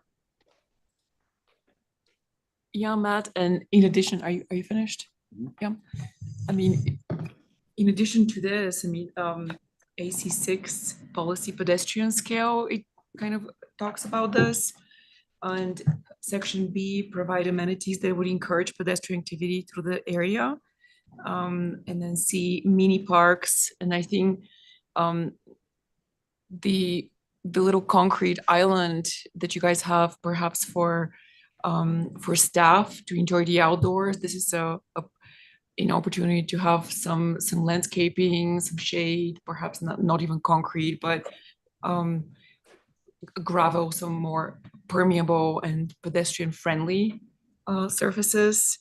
Also in the same section 6, again, point H, they mention use native planting, rock walls, fences, and other landscaping design. And again, perhaps hedging, hedges and plants that could serve as fencing, or in addition to the industrial fence to just soften that edge. I think that's a good way to use our. I agree. AC. That section helps. Mm-hmm. Other than those comments, I agree with Erica's write-up and don't have anything else to add. I have a question for the group about exposing the clear foundation material. I mean, the building out there doesn't have that. This is pretty much matching that. Yeah. I don't know. A steel building like that, just to me, it doesn't help. Doesn't create any, we don't need that hierarchy, I guess. That's what I'm saying. I agree with you. I would agree. And if coming from you, Bob, I'll defer. Okay. Okay, You can think about that. anybody else? Yeah, Mark, what do you think about that one? I don't know if you could hear me. or not. Yeah, no, I heard you mean to do away with it, number 3. Yeah, Yeah. I'm good with the 6 foot. I'm good with, of course, the material. I'm good with deleting number 3 also. I mean, the pragmatic mind we have to have is a totally different use and application, and it's pretty much with this fence going to be out of sight anyway. So who's going to see it? so are we saying that, yes, it needs to be a tall fence, but are we okay with the chain link fence if we ask for dense landscaping in front of it on the river trail side to mitigate its? I'm not on the river trail. I mean, if it moved to less, the southern edge of the property and it was more obscured, that it could be fine, but I'm not sure if it rises up into the landscape or into the forest where the fence goes. One just general comment, there's not an overlay of the existing property lines that I can discern on the site plan. It's a little. Only just a from the side note. aerial, kind of guess. See where the trail is. Or the existing. So they're modifying the property lines. There's no delineation of what they're changing. There's no Not- change on that, that north side. Yes, but just the rest of the property. I see one little note and a piece of a property line dashed in very lightly, but it doesn't continue. It doesn't really matter because we're not really concerned with setbacks, but it's just nice to have. Okay, so we're sensitive to the material, which is not, we wouldn't want just chain link even with some green slats on the river trail side, but elsewhere it's fine. From what? Well, I'm trying, well, given the fact that we don't necessarily have a clear guideline to cite here because it's accommodations and not, we're trying to allow some latitude, right? For a project that is not perhaps accommodations, it's different. I get the security, at least the way it's been presented, keeping people, maybe not people with any other intent than that just they aren't quite sure where they're going, I guess. I mean, I know on my bicycle sometimes have popped up over the berm and back and forth, and I'm guilty. So if it's a fence that's mostly just to keep people where they're supposed to be, does it really need to be 6 feet? Maybe not. If it really does need to be 6 feet for some other security reasons, I'm willing to look the other way at the guideline that says 3.5 feet, given the type of project it is. I'd really rather not see, though, a chain link fence, even if it's accentuated with some slats. I mean, I don't think the slats are intended to make the fence look better. I think they're meant to provide additional screening and less visibility through the fence. The green color is good, I guess, and that makes it look, blend in a little more. But I mean, I think there are other fence products out there. And again, I'm not trying to blow up the budget here. Chain link fence isn't super cheap, necessarily, but there's got to be another product out there that will achieve the goals and be a bit more aesthetically pleasing for the river trail users, I guess. I agree with what you said, and I think let's let them explore options with staff and come back. So that would just essentially be leaving number 1 as written? Yes. I think you could add to number 1 saying AC 18A 3 and 4. Talk a little bit more about the traditional materiality used versus just saying don't use chain link. Yeah, the material, but it does say to what was seen traditionally. And that's not necessarily what I'm after. I mean, this could be a recycled Trex type fence. I mean, it could be a lot of things. There's PVC, yeah. There's I'm color. not trying. I'm not trying to be prescriptive in that way, but I don't know that we leave one as it is. What was seen traditionally, well, I don't think that's what we're after here. There were no tradition. Everything we just talked about wasn't traditional. So Then is it like less industrial instead of traditional? more, to me, More of it's aesthetically pleasing screen versus an industrial chain link fence or Yeah. something that seems like a snow fence. You put the slats in it, it starts getting snow fence-like to me. All right, why don't we try that aesthetically pleasing and with those two different new conditions? And you want to say on number 2, a maximum of 5 feet, because frankly, nobody's going to jump with their bicycle over a 5-foot fence or, I mean, even climb. But I mean, 6 foot seems almost institutional. But it does. But part of the reasoning for the 6 feet is to visually screen heavy equipment. I'm fine with the 6 feet. I'm okay with the 6 feet, especially if the fence is worth looking at. okay. All right. So we've revised number 1. Number 2 is simply going to be 6 foot. And number 1, we're going to You get just rid of the strike it. Strike number 2. Oh, okay. Strike Any others? 3. And stroke 3. 4, 5, and 6 remain. Any adds to those or edits? Any new conditions? We can add to number 5 with a natural buffer according to AC 6, H, and C. 6, H, and okay. Or C and H. Yeah. Okay, are we ready?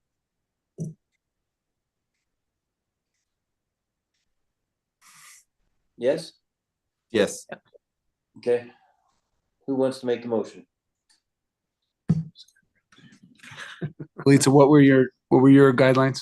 I'm sorry? What were your guidelines for that last one? AC 6H. I'm sorry. These were AC 6, C, and H. Okay, I'd like to make a motion. I move to approve the preliminary large-scale application at 1370 Black Bear Road based on the staff memo dated August 21st, 2024 with the following conditions. We will strike, I'm sorry. I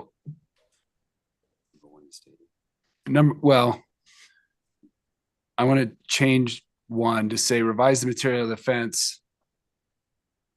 Well, no, we want to strike 1. I don't think it wants to be traditional. No, we were going to say to be aesthetically pleasing per. Okay. Yeah. Okay, 1, revise the material of the fence to be more aesthetically pleasing than chain link. Strike 2. Strike 3. So the new number 3 will be reduce the amount of glazing on the northeast corner and upper level deck area per AC 32C1. The new number 4 will be ensure that there is a natural buffer between the public works parking lot and the trail per RPC 3A1 and AC 6H and AC 6C. Well, C then H, but anyway. And then the new number 5, is my numbering off? I think it's off. Okay. Ensure that the doors on the decks are no more than 2/3 light, consistent with RPC 14A4. This motion is based on evidence and testimony provided at a public hearing held on August 21st, 2024, with notice of such hearing provided as required by the Telluride Land Use Code.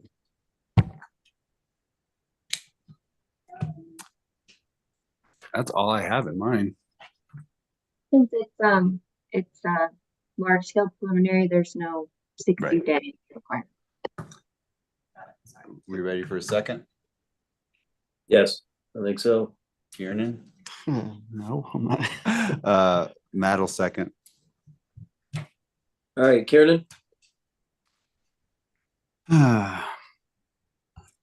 Guess. It's just without having, it's not really tenants of dispensable decision-making to base it out on nothing, but sure, Keenan, yes. Stacy, yes. Matt, yes. Bob, yes. Mark, yes. Okay, thank you. Um, One more. we have our staff report. Yes, yeah, we can discuss the HARC annual report. Let me see. Okay. So the HARC annual report was prepared for the packet. We can go over the report and then I'm happy to discuss anything else the board would like to. Just a reminder, the HARC annual report is required by the land use code to be presented to town council every September. The board will need to vote to accept this report prior to going to town council. And the report covers August 1st, 2023 to July 31st, 2024. There were 2 corrections that I made between posting the packet and now. My math was very off on attendances and recusals, so that was fixed. Apologies for that. I did not specialize in math for a reason. And I had the wrong date on Elisa's term. It ends October 2025, not 2024. So we can go through this. So yeah. Well, I was just gonna say, you can go through the highlights. I think we've all read it. I may have, and others may have just a suggestion or two, but I'd say just the highlights, Erica. Yeah, highlights are the changes to the design guidelines and building and Telluride. Those were approved by town council at the August 6th, 2024 meeting. This was a year-long process for HARC, and just many thanks to the subcommittee members for their time and hard work. I believe it was 9 special meetings, so that's very exciting. Just update, we're working on getting the new design guideline books formatted and printed. We're hoping to have those in about a month or 2. So, but any application that had been submitted beforehand will go off the old design guidelines. So we probably won't need them for a couple months. Let's see. There were no changes to the ratings this year. We are hoping to begin updating the survey this year, time and money permitting. So we'll see. Mark's term expires in September. Bob and Andrew's term expires in September, and Matt's term expires in October. I hope you all consider reapplying. What else? I think we can just quickly go over. HARC reviewed 52 applications this year, which was down from 71 last year. The total number of CAs issued were similar to years past, 174. We stopped tracking DNEs when we moved to SmartGov, which is why the number's a little less. But if you take out the DNEs from prior years, we're at about the same number of CAs issued. Attendance, the board had amazing attendance all year, which is greatly appreciated, as I know it's a huge commitment. In terms of updates, we lost our preservation director. We have a new preservation planner, Darren. We're so thrilled to have her. And the only other thing that we need to add to the report that I realized today is you need to add your 2025 HARC goals. So we can add those and we can go over any comments, questions you might have about the report. Erica, I have one question. Yeah. I was only recused twice. Yeah. It doesn't seem like a very big number. I know. So Piper keeps track of the recusals. Those are the numbers she had. I was surprised. I actually did go back and we didn't review too many Tommy Hine projects in this year. Just for them, like August. Yeah. Hold a lot of things. That's August to August. That's what I think I remember Erica asking me to give her the numbers for. Okay. That was council's main concern with me. I know. We better get busy.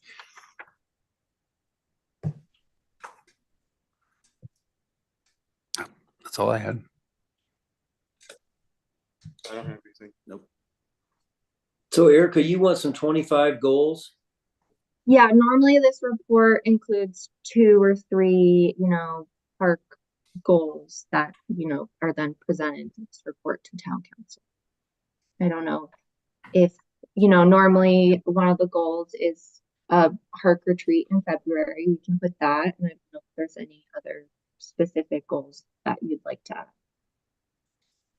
Well, I think we should put down our annual retreat late February, which isn't the normal time. But I also think if the board would agree that it's been, my God, almost 6 years now since, and of course, this is all up to staffing and probably can't do it without a director's involvement, and we've got holes to fill, but the public seminar to educate the public on our new land use code and design guideline changes and process improvement. I think it's 6 years is not too soon. So if the board would agree, I'm certain, well, if I'm serving, I'd be willing to help put it together as I did last time. Mark, what was the attendance like 6 years ago when you had one of those? We couldn't fit everybody in the room. It was jammed. Well, then we should do that again. I mean, it was jammed. But I mean, we got to have the staff to help put it together. We got to get caught up and debottlenecked, and then anyway, 25 is a broad 12-month period. So hopefully we could achieve that. What about another training session? We bring someone in town. Yeah, With Nori. that's a special item written into the budget. So there are the funds for that if you'd like to put that as a goal. I agree. Everybody good with outside training? It's been a while since we had a dose of that. Nori Winter was last. How long ago was that? 4 years? Yeah, probably. Okay, I think those are some great goals. The only other thing we need is to approve this report, and then we're done, and I'll present it to council in September. I would like to add one other one, which could be done in one night, and Eric and I have talked about it, and Darren, I had picked out 5, but we could pick out however many. I will just say review past HARC projects for design guidelines success or whatever. I picked out 5 that I think we would all stand there and say, I think we'd have unanimity that it maybe wasn't as successful as we intended once you see the building.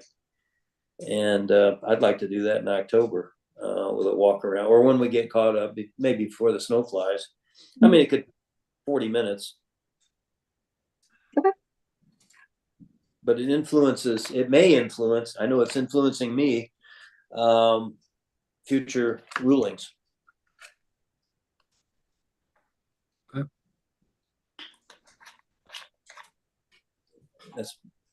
Anybody else want to add anything? That's 4. Okay, well, if not, before we close, I just want to say thanks, Darren, for jumping in tonight on a couple of these, and Erica for your detailed, and the board for being very efficient tonight, I felt. And welcome, Michelle. I'm so sorry. You guys have to vote to accept the report. Well, with the additional 25 goals as stated? Yeah. Who wants to make that motion? Mark, I would like to move to approve the annual report as presented on the screen, which includes the 2025 HARC goals. I'll second that. Very good. Kernan? Keenan, yes. Stacy, yes. Matt, yes. Bob, yes. Mark, yes. Great, thank you so much. Erica, thanks for writing it up. And yes, We will adjourn at. Well, hold on, Mark. I do want to bring up just one quick thing in board and staff discussion, which we usually have afterwards. Yeah. This particular packet was cumbersome. It was 285 pages. I think some of that was because obviously of the projects that we were reviewing. I'm wondering if there's a quasi judicial reason why we need past projects included in the packet, especially on projects that have been reviewed so recently. I mean, I actually prefer to have both this packet and the other packet open as separate PDFs. Having to sift through 285 pages is more work than it should be, maybe. And maybe it's just me. And if it's just me, we can shelve it. I thought it was helpful to have the hotel because that was before I was even on HARC. But having all of the Tower House and all of the Virginia Plaza in there it's a lot to sift through. And I found myself It can be confusing. pausing on the wrong sequence or in the wrong. To me, it's easier to flip back and forth between the past PDF. And I'm just wondering if I was the only one that felt that way. I found it cumbersome too. I will add, we did just have an appeal hearing for a P&Z meeting where the criticism was that not enough stuff was included in the packet by staff. And we are sending it back to P&Z. So based on that recent event, I don't think now is a good time for staff to include less. And like I led with, unless there's a reason. Yeah. Okay. So there is a reason. Yeah. Would it be best I if we, think it's- go ahead. Sorry, Matt. No. I wonder if it's like an appendix that at the end, there's all the past projects that have been continued that we're reviewing. So they're not one after the other. Would that be more helpful as far as a format? Would be for me, but. Yeah, the missing document was minutes from a 1998 meeting, and it caused it to have an appeal process. Right. And I'm not, like I said, having the hotel, which was 4 years ago, was helpful, but having Virginia Plaza, which was was it last month or the month before or last month, maybe not necessary. Anyway. I think we can explore the idea of maybe doing an appendix. I like that idea. In general, it does all need to be included because it's setting the record and you should be re-reviewing for the meeting.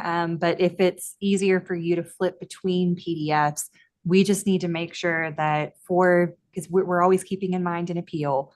For any appeal, it should all be in the record at the last meeting. So but we can definitely see if we could incorporate that idea of just doing an appendix. That way it's all at the end and any of the new material is up front for you to review. I think if that's possible, that would be great. Because then you're only going through the first 75 or 100 pages, not.